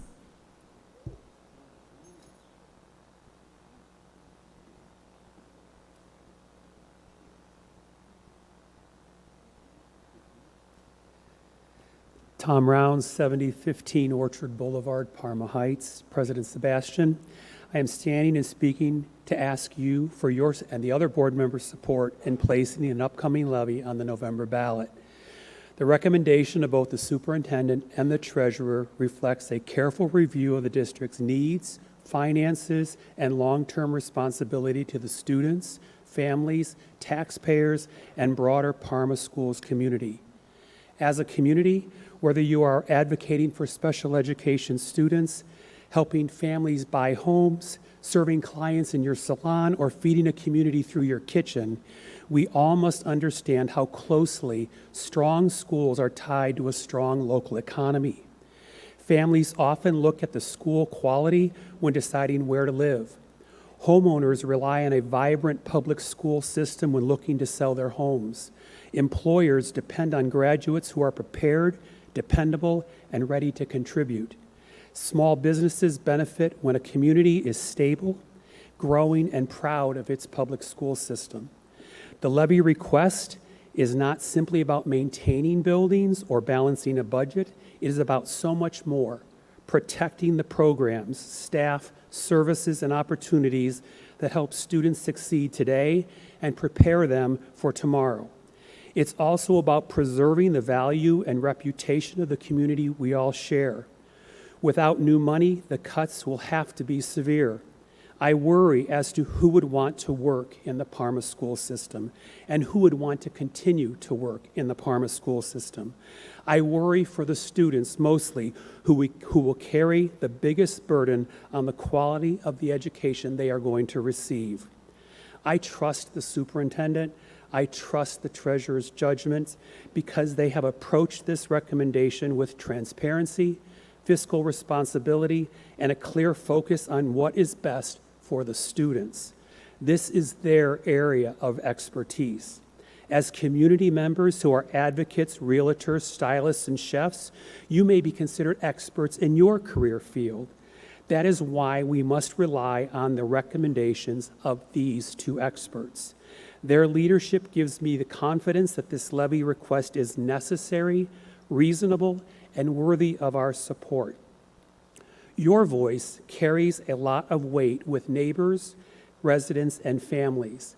I respectfully ask you to support the placing of this levy on the ballot. Give us, then, the voters, the opportunity to do what we do, vote. Not even placing this on the ballot takes the right to vote away from us.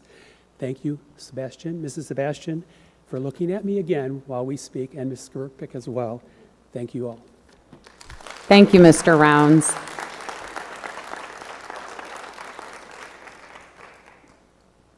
I hope I get the last name right. Lisa Bustler?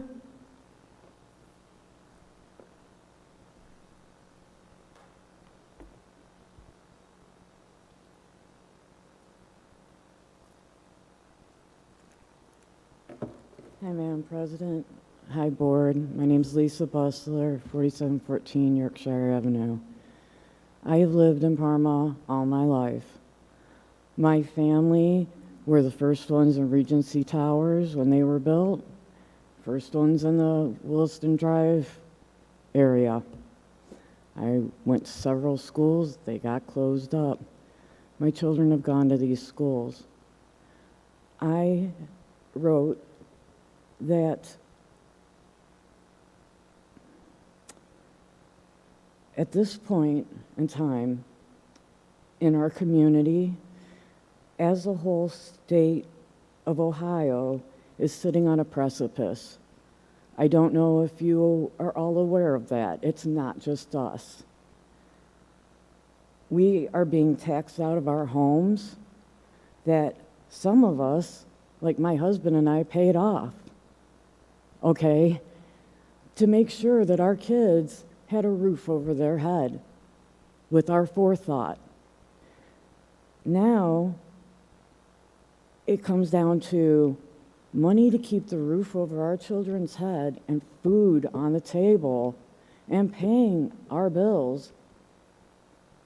And I'm sorry, but education is important, but my family's more important. And I came to the same realization when we had COVID. Now, I understand that there's people that won't understand this, whatever. But please, I contacted both gentlemen on the board, and I asked them to please keep their no vote. I can't afford anymore. We can't do this anymore.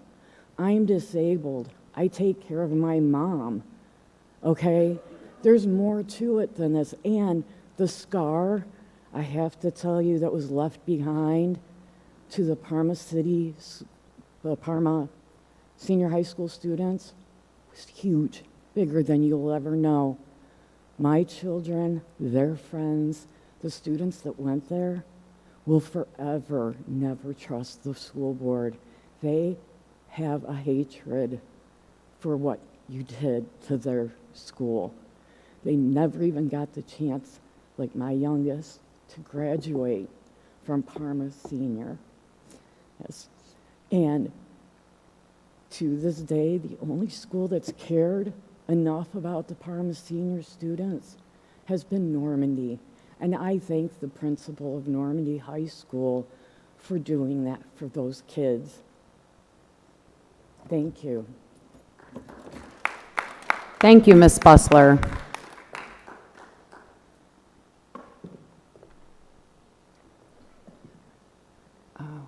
Okay, I have another read this. Okay. Oh, there is a couple of pages, thank you. Sorry, so, my name, not my name, my name, and I'm gonna, help me, can you say her name? Delina Brain Zingales. Did I say it right? Okay. I am submitting testimony today as a Parma City Schools graduate, a Parma homeowner, and an active member of the Parma community, and the parent of a current Parma City School District student. Parma has been my home for much of my life, and I care deeply about the future of our schools, our students, the community, and our country. Right now, the community still has a voice. The voices of parents, the voices of teachers and staff, the voices of taxpayers, the voices of students. Tonight, your decision will determine whether the people of Parma have the opportunity to use that voice this November. This is bold, so I'm reading it bold, just so you know I'm not putting my own. I support allowing the people of Parma to decide whether this levy should move forward. Tonight's vote is not asking residents to approve a tax. It is asking whether the people of Parma will have the opportunity to make that decision for themselves in November. Regardless of where someone ultimately stands on the levy, over it, done with it, still supports it, I believe our community deserves the right to have its voice heard at the ballot box. Don't be the one to take that away. Like many residents, I understand the financial pressures facing families, seniors, and homeowners. I also understand the financial reality facing our school district. Ignoring those realities or delaying difficult conversations will not make the challenges disappear. It simply limits the options available to our community and more devastating losses for our PCSD community that so many residents value. I appreciate the desire expressed by certain board members for transparency, thoughtful planning, and community involvement. I support each of those goals. However, I do not believe those goals reflect removing the opportunity for voters to consider a levy this November. A transparent financial planning process and a public vote can happen simultaneously. In fact, allowing voters to decide while continuing to engage the community would demonstrate confidence in both the process and the people you signed up to serve. Transparency is more than sharing information after decisions have been made.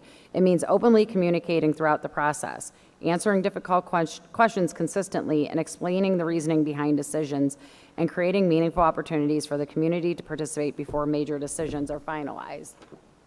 Oh, yeah, I'm sorry I cannot read the rest.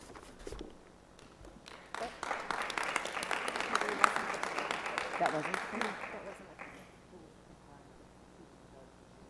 Yeah, there was not a timer Oh, going. oh, okay. So do I, You can continue. I would think you could. okay. Do we know where we're at with the 3 minutes? I just want to uphold the, transparency is more than, I'm sorry, and creating meaningful opportunities for the community to participate before major decisions are finalized. Transparency builds trust, and trust is essential if we hope to move forward together. Regardless if the board ultimately decides not to move forward with placing a levy, or decides not or to move forward, with placing a levy on the November ballot, I respectfully ask that your commitment to transparency continue beyond this meeting. Our community deserves a clearly communicated financial plan, a realistic timeline, measurable goals, opportunities for meaningful public input, and regular updates on the decisions that will affect our students, staff, and taxpayers. Transparency should not end with a vote. It should guide every step that follows. I would like to ask this board, if there is a concern about the burden placed on taxpayers, I ask that you also continue advocating for meaningful reform in how Ohio funds public education. Ohio's schools funding system has long placed an extraordinary responsibility on local communities. Supporting fair state funding and allowing local voters to decide whether to invest in their schools are not competing ideas. They should go hand in hand. Finally, I want to encourage every member of our community to continue to stay engaged. Whether someone supports this levy or opposes it, or is still undecided, every voice matters. Communities are strongest when people feel heard, respected, and willing to work together, even when they disagree. We don't have to agree on every issue to care deeply about the same children and the future of the same city. Children don't get to vote on the future of their schools. They depend on the adults in the community to make thoughtful decisions on their behalf. Every decision we make today will shape the opportunities available to the next generation and those who will eventually take it over one day. My daughter will graduate in just a few short years, but my hope extends far beyond her graduation. I want Parma to go back to being a community where families choose to live, where students receive an excellent education, and where future generations have opportunities that are even greater than those I was fortunate enough to receive. Leadership is not measured by making every decision for the community. It is measured by trusting the community, providing honest and transparent information, and allowing the people you are elected to serve the opportunity to make informed decisions for themselves. Right now, our community still has a voice. I respectfully ask that you trust us enough to use it. Thank you, Ms. Singalis. Christina Edenfield.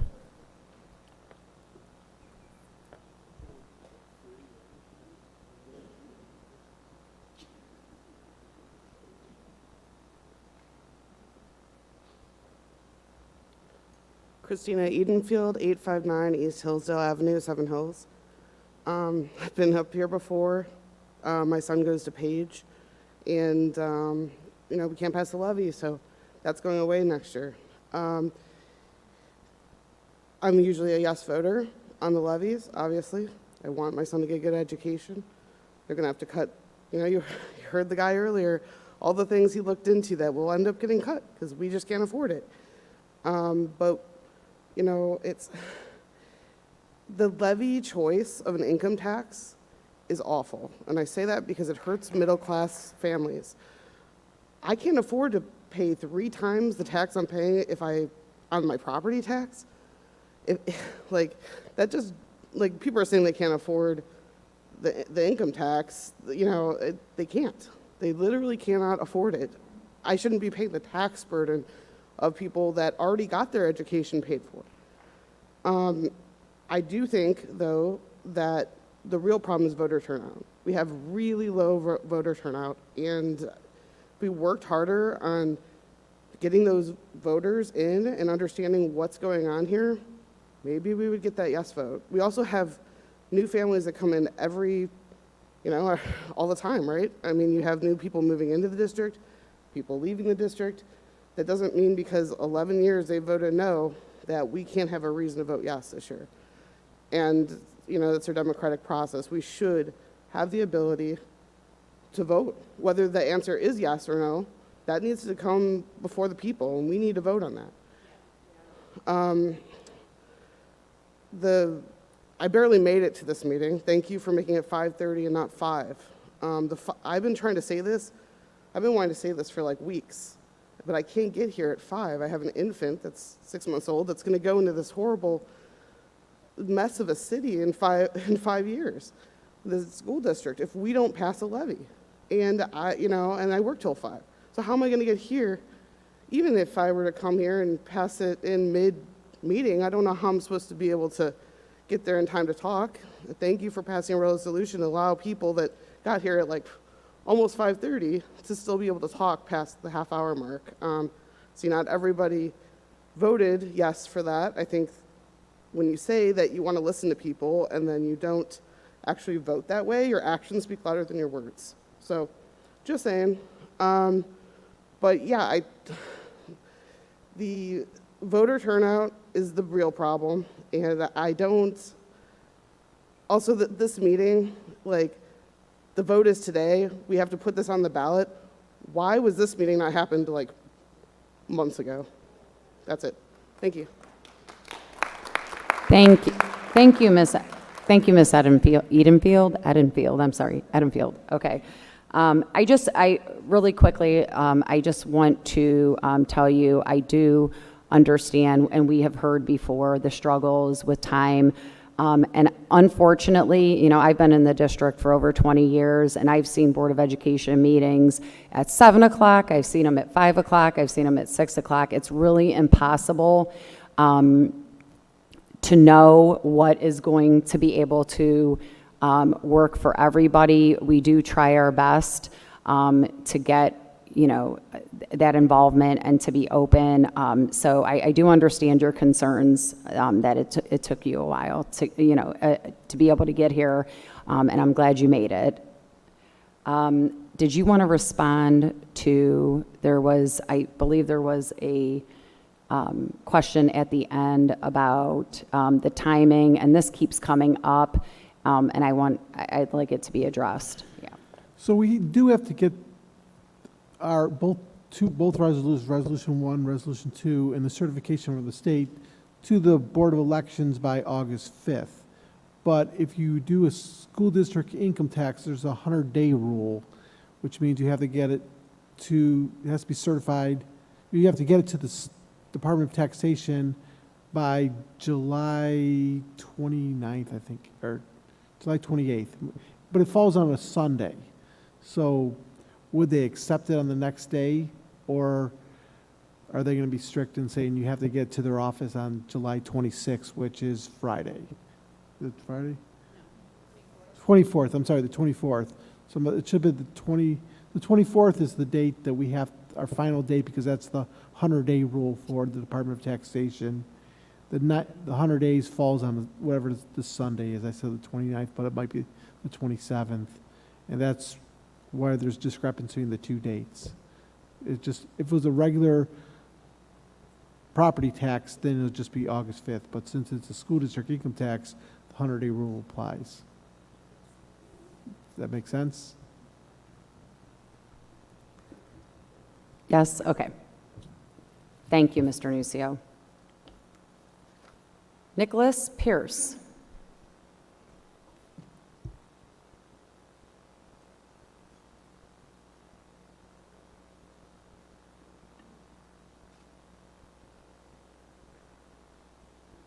My name is Nicholas Pierce. I reside at 5503 Alexander Drive in Parma.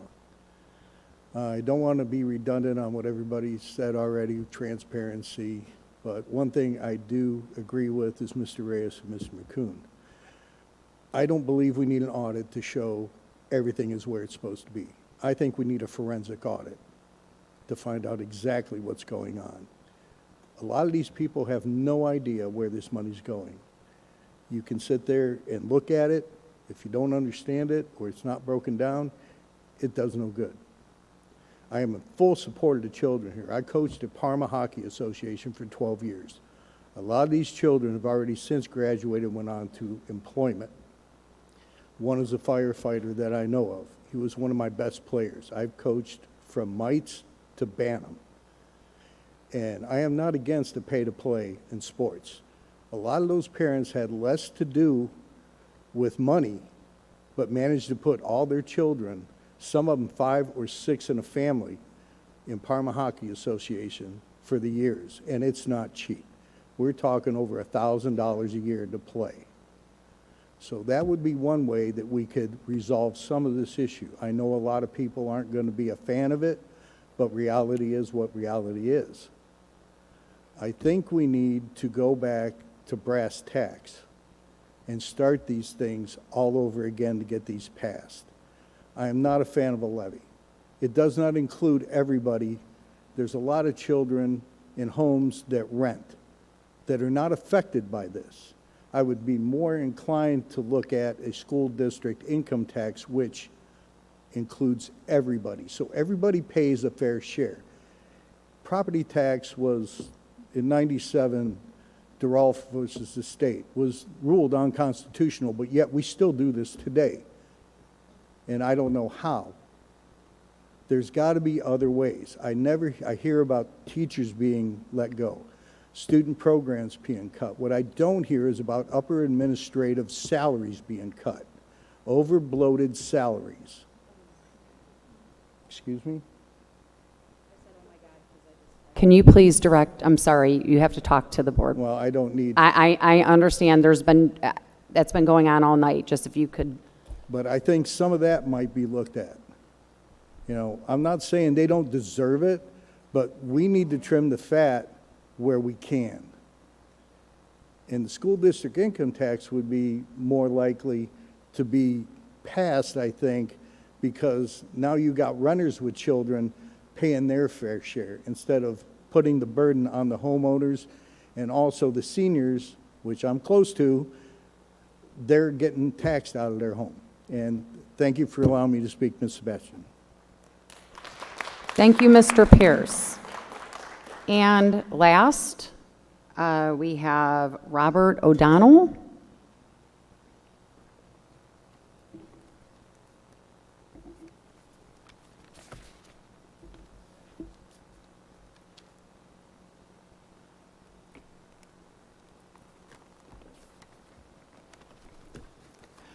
My name is Robert O'Donnell. I live at 2177 Mile Away, Elyria, Ohio.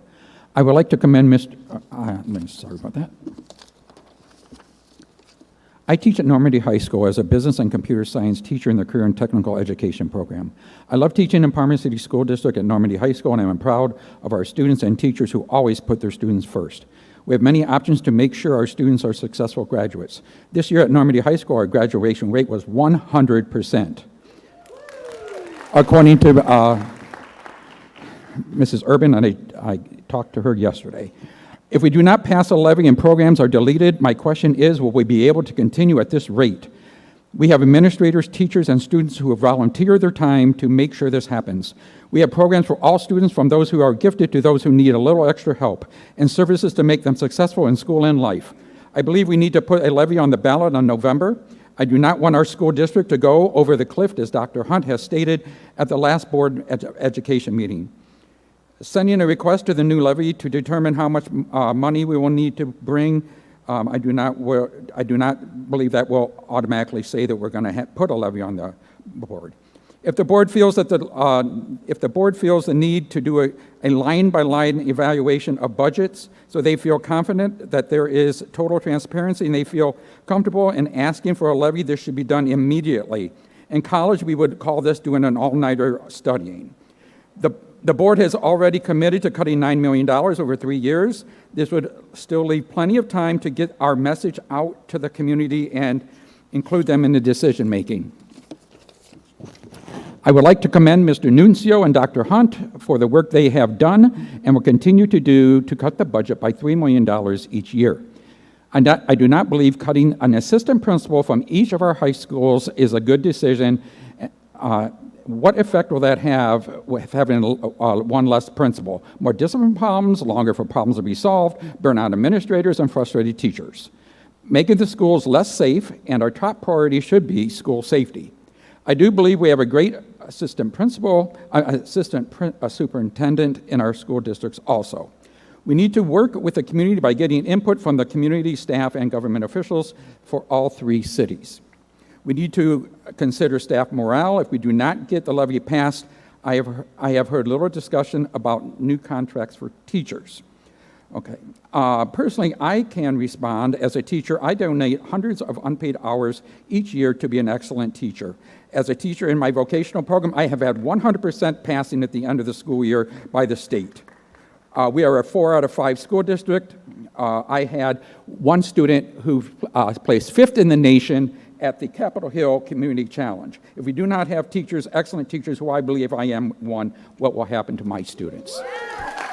Thank you. Thank you, Mr. O'Donnell. So that concludes our public comments and discussion. Before we move into a discussion and our votes, I truly want to thank everyone tonight, whether it was for or against. We heard you, and your voice does matter, and I agree with some of you that have spoke and said we need more of this. I absolutely agree. We have been trying for many years to figure out how we get this levy passed. Those of you who had some great ideas tonight, I would encourage you, as a board, we are not able to campaign, but there isn't an organization that we have that does campaign. I would encourage you to get involved in that and share your ideas. But some great comments tonight, great ideas, and I appreciate all of you and your passion. Thank you so much.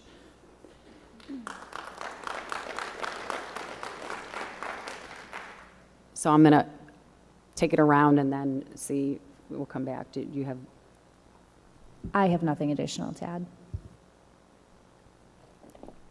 Mr. McCune, no. Mr. Reyes, did you want to answer that question now? Yes, thank you, Ms. Sebastian. So I also want to thank all of you for coming out to spend some time with us tonight and share your thoughts. They mean a lot. So I also want to address the one question about, was it the statement that I released? So I released a statement in the spirit of collaboration. And in the statement, I said, in the first of what I hope will be many more public meetings. And I'd like to open it up and maybe put it out there. Maybe we can do this monthly. I would love to do that, to have everyone come here every month and open forum like this. That's all. I just want to thank you guys for coming out, and I want to address that question.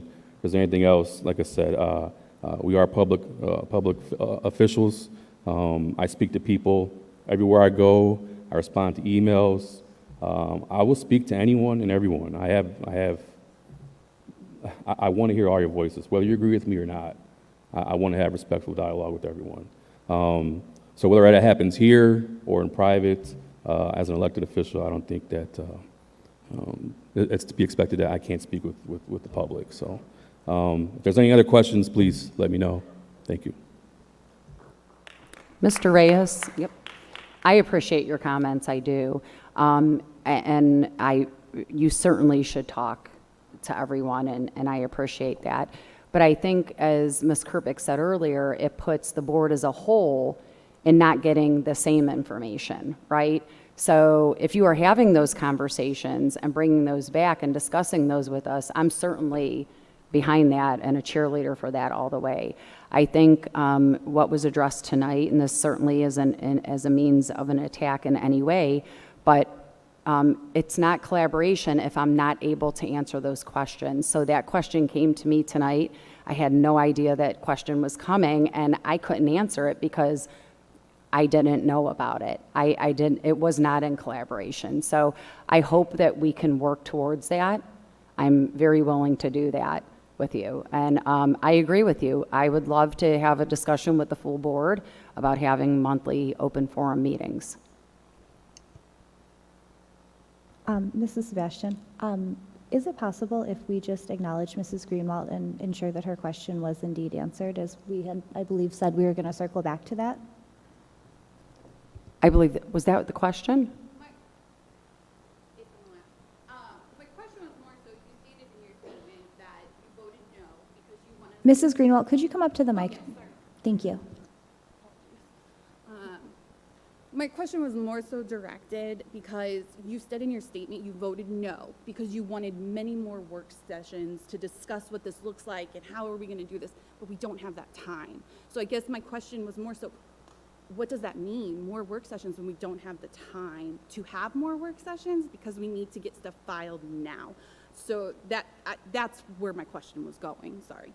Thank you, Ms. Greenwald. Yeah. Thank you. Thank you. So what I meant by that was whether or not the levy goes on the ballot, that these work sessions should be had. I know that there's a lot of relationship building that needs to be done in this community, and I think this is a great way to do it.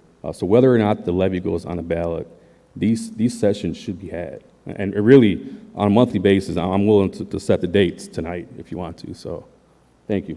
Does that answer your question? No. Just because you, in the statement, it said you voted no because you wanted more work sessions, and now what I'm hearing you saying, and you can correct me if I'm wrong, you're saying that you just want us to have more work sessions in general, but you didn't have to vote no in order for us to have more work sessions. Okay, and then I'm just going to ask, just so, and thank you for the, no, it's okay, but I just don't want to get into a back and forth and let Mr. Reyes answer it, and then we can move forward. Did you understand what she was saying? No, not really. She was saying in your statement that you had stated that was you wanted more work sessions, and that's the reason why you voted no. She wanted clarification on that. Yeah, And if that's how you interpret the statement, I'd be willing to. Yeah, that's not what the statement was meant for. Like I said, the statement was meant more for collaboration as a board and as a community, and I believe I stated why I voted no in that statement as well. So, Okay, thank you, Mr. Reyes. No problem. And then I just have one more thing to add before we vote. So we talked a lot about our cash reserve. Oh, and I'm sorry, Dr. Hunt, about our cash reserve. That's policy 6200. And if we could avoid cuts with placing the levy, I mean, this is just simplistic, with placing the levy on the ballot, why wouldn't we? What do we have to lose? What makes me fearful is not doing it is forcing us to make those cuts without getting, and giving the people the opportunity, whether it's a no or a yes. So if you want to vote no, that you can. And if you want to vote yes, you can. That's democracy. So I just really feel very passionate about that. We can reduce expenses where appropriate while also putting the levy on the ballot.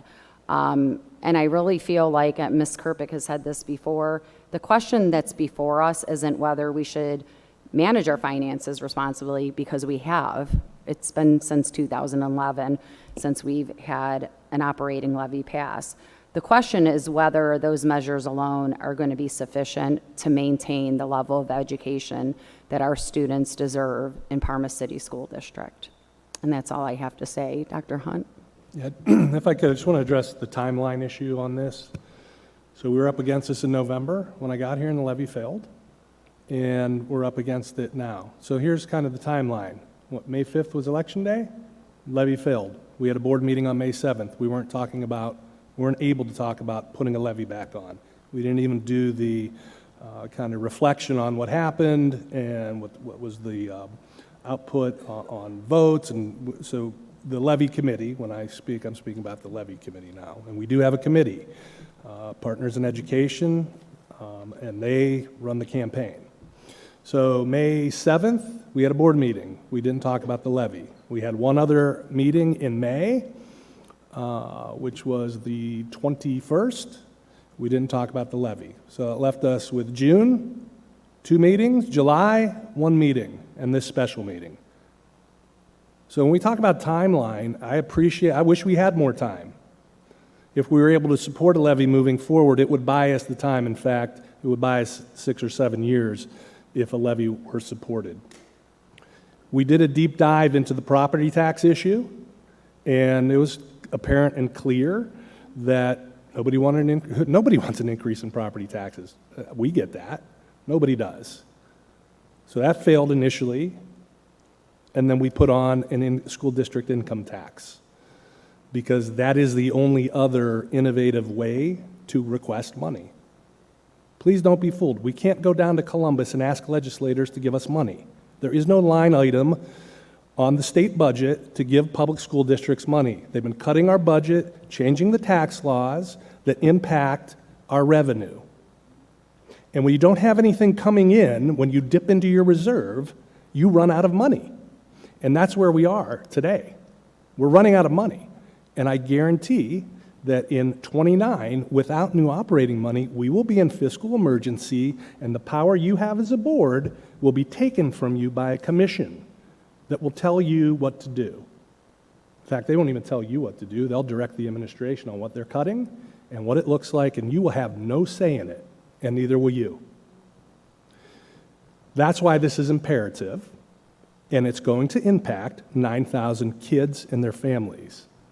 And I don't think any of us want to be or should put ourselves in a position where that is our legacy. Certainly don't want it to be mine as a superintendent.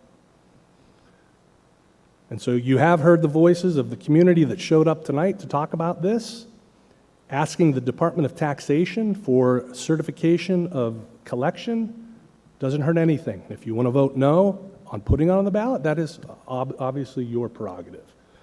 And I'll also point back to what I said last week. You have a policy that says you shall pursue levies. It says shall. That's the policy. I suggest we don't violate our policies, as you have suggested to me.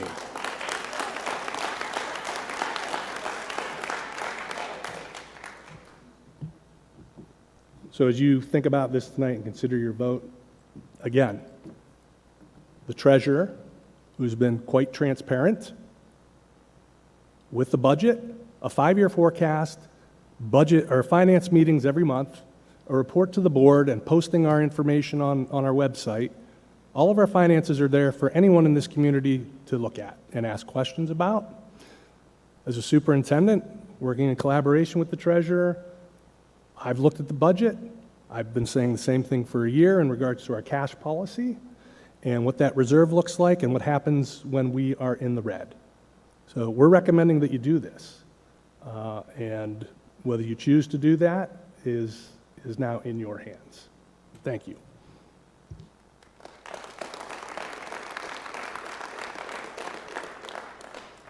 Thank you, Dr. Hunt. If nobody else has anything, we will move on to finance. Nick.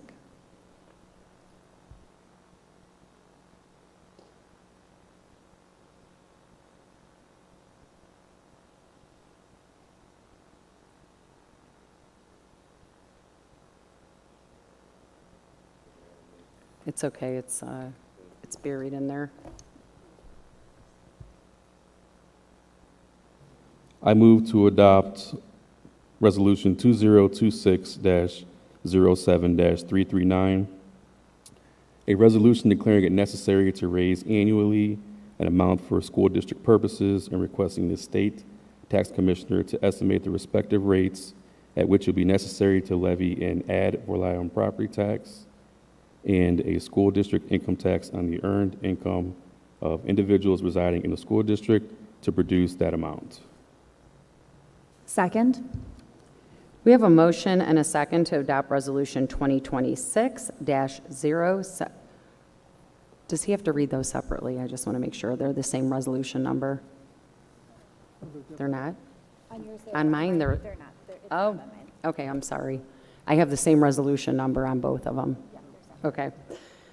We have a motion and a second to adopt Resolution 2026-07-339. Are there any questions or comments from the board? Ms. Sebastian? Yes. Thank you. So I just want to make a quick statement that, at the January 29th meeting of this year, we voted on a 1.75 school district income tax. I supported that. I voted in favor of that tax. And I just want to read a statement that was written into the record immediately after that vote. I believe our community deserves, as previously stated, that they deserve the opportunity to weigh in on a long-term funding option that addresses the reality of expiring renewal levies and provides greater financial stability for our district. My support is accompanied, though, by clear expectations. I need to see detailed, transparent plans for the approximately now $12.5 million in required cost reductions. I believe that we've all stated this. We don't take that lightly, along with defined safeguards to ensure the lowest possible impact on students and classrooms. Financial stability must be achieved thoughtfully and without compromising educational quality. Have any of my board members received a $12.5 million plan, detailed, transparent plan since this meeting?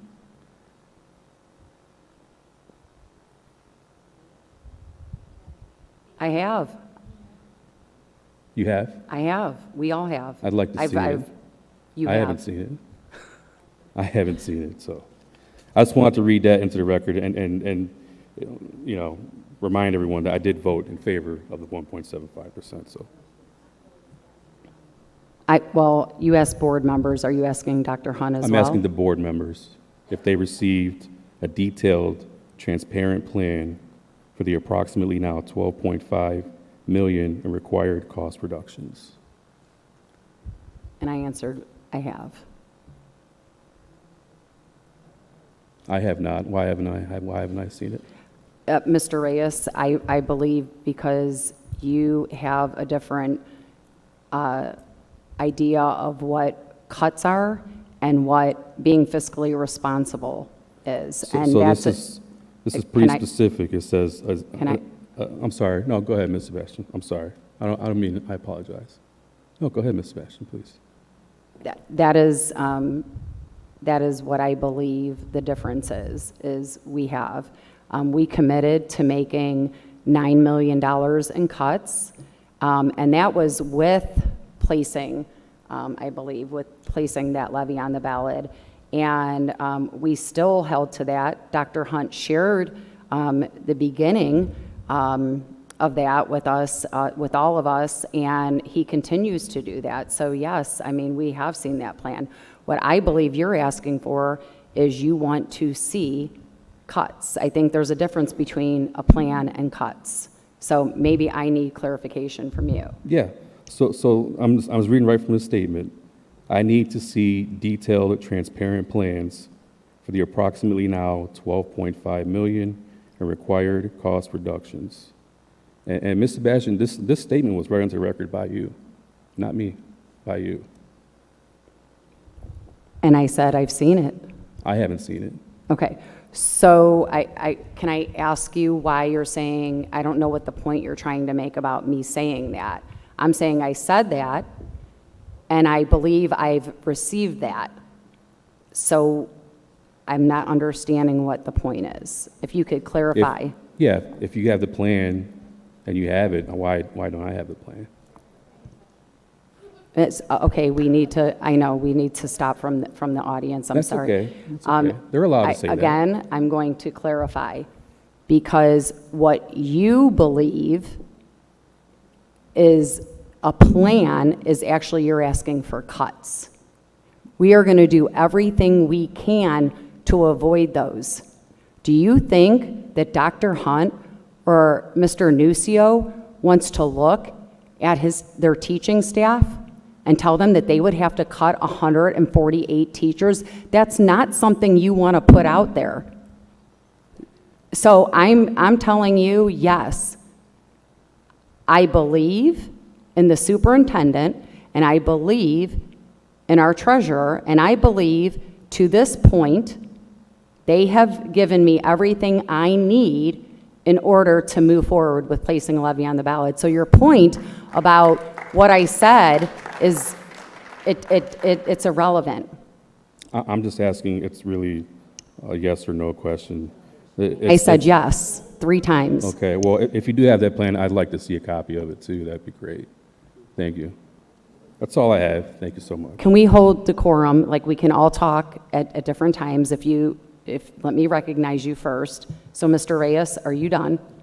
Okay.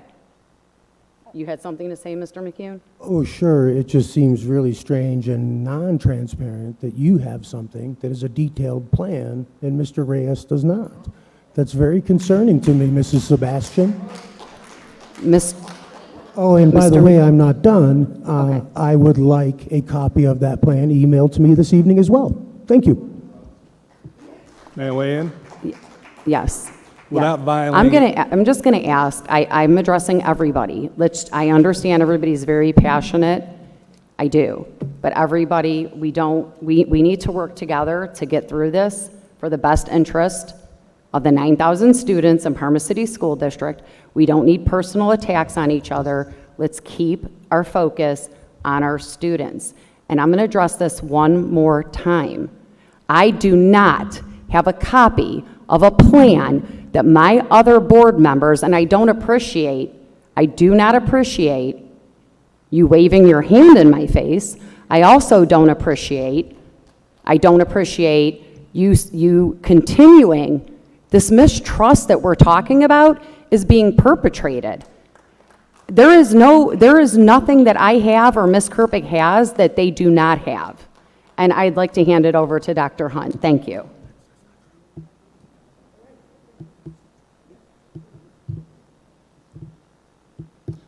Without violating discussions in executive session, I shared specifically what our attrition and reductions are heading into this year. It wasn't a written plan, sir. It's not a written plan. McCune, I'm going to ask you one more time to allow the speaker to speak. Thank you, I hear you. And Thank then you kindly. you can ask to speak after and have respect for our superintendent while he's speaking. Thank you. I shared with the board in executive session. In executive session, discussing personnel matters, what it is we are doing with retirements and reductions to this point. You have that as I shared it. You don't have a copy of a plan. There isn't a copy to share with you. It is not public, but you have the information. I've shared the numbers with you. Now, when we get to this point when we're going to fall off the cliff, we'll absolutely tell you what's going. And in simple math, as we've stated, you're going to see in August a $16 million deficit on top of $10 million in cuts. It's $26 million. I'm sorry, we're not cutting our way out of that without impacting students, programs, teachers, classified staff, transportation, et cetera, et cetera. So we have talked about what is it going to look like. So absolutely we're going to put that together for you, because you're going to have to weigh in on that and approve what it is we'll do next. So when we put the levy on in May, here were the three levers: 1.75% in exchange for $40 million in 3 emergency levies with $9 million in cuts. That's what the board said we do in exchange for that. That did not pass. So we weren't looking at cutting the $9 million immediately. What we're able to come up with is what I shared with you about 2 or 3 meetings ago. Now that we're at this point, if this doesn't move forward and we can't plug in new money into the budget, then yes, you're going to see a plan that includes all of the things that were mentioned: programming, STEM, PAGE, special programming for students, pay to participate. Everything will be on the table. Building closures. Everything will be on the table so that we can make up $26 million before the state comes over and tells you what to do. So it's really not accurate, because I have shared that with you. And no, you don't have a written plan. But we'll have one when we start to approach this cliff.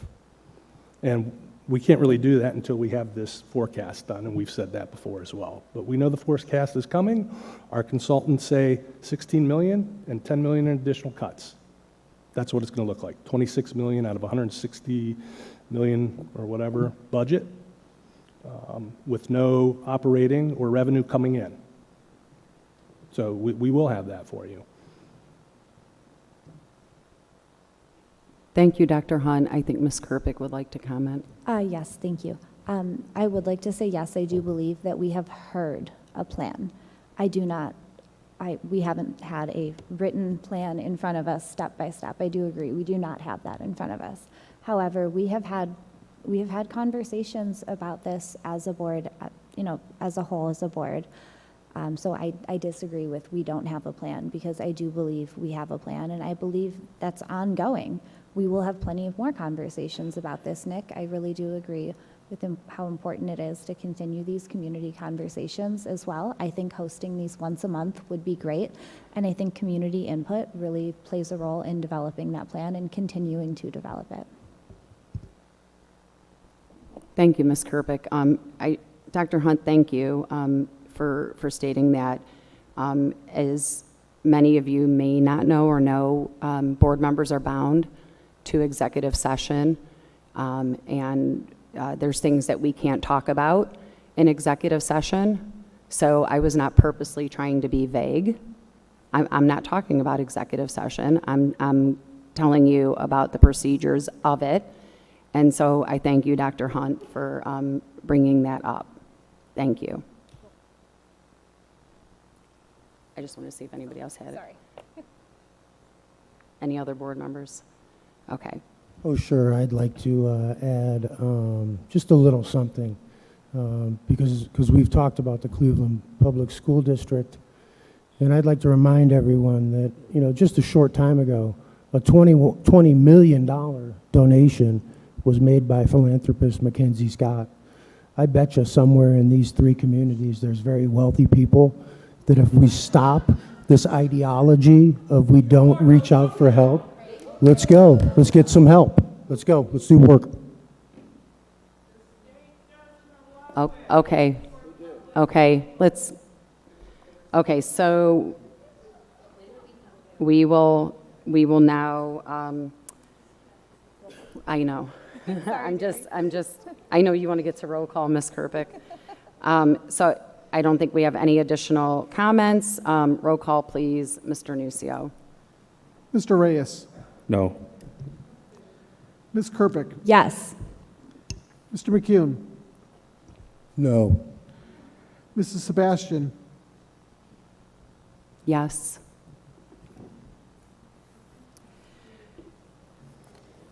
I move to adopt Resolution 2026-07-340. Ms. A resolution. I need to say the resolution. Oh, go ahead. Sorry. Resolution 2026-07-339 has failed.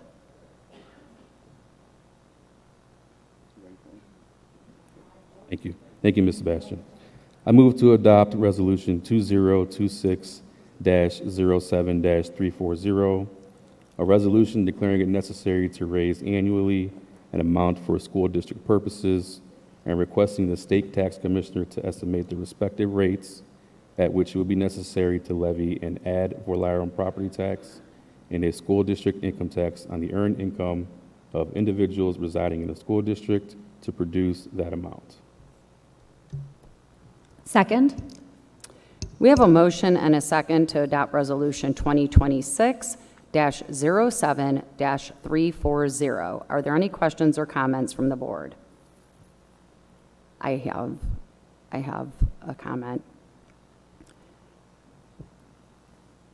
I truly believed your words when you said that you wanted to hear from the community. And you heard the majority of the community tonight. We heard you, that you wanted this levy on the ballot.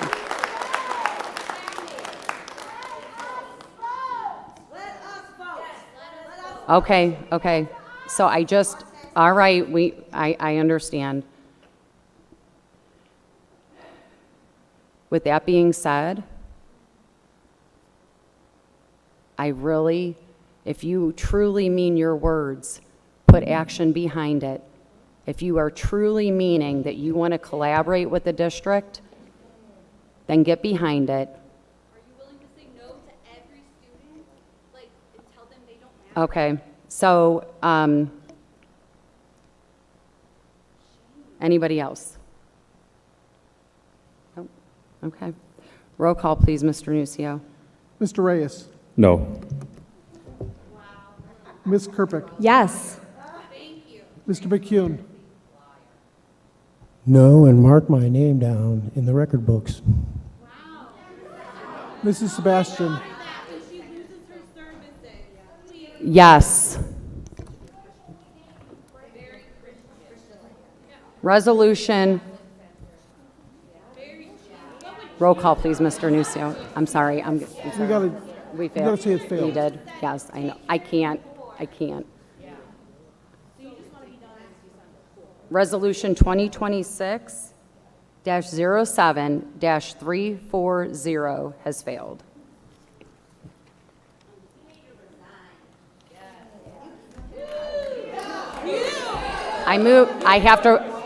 We need decorum. We do need decorum. I move to adopt Resolution 2026-07-341 to adjourn this meeting. Second? We have a motion and a second to adopt Resolution 2026-07-341. Roll call, oh, we don't need roll call. Meeting adjourned. I'm No, I sorry, need a roll call, please. You need a roll call. Mrs. Sebastian. Yes. Ms. Kerpick. Yes. Mr. McCune. Yes. Mr. Reyes. Yes. Meeting adjourned.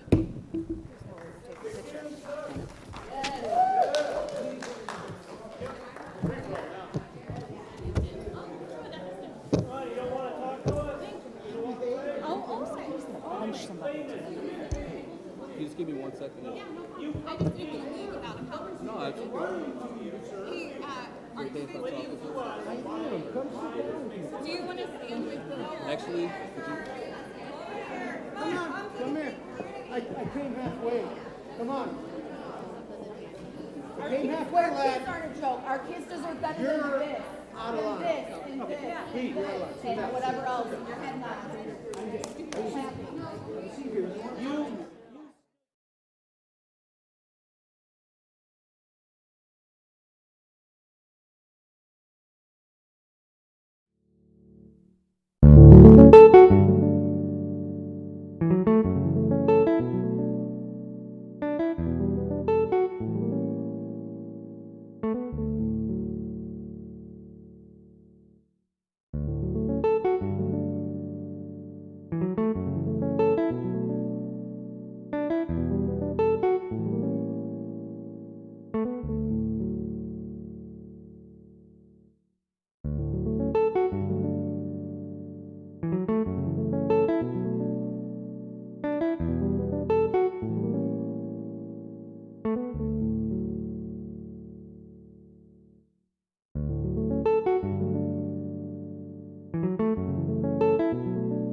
You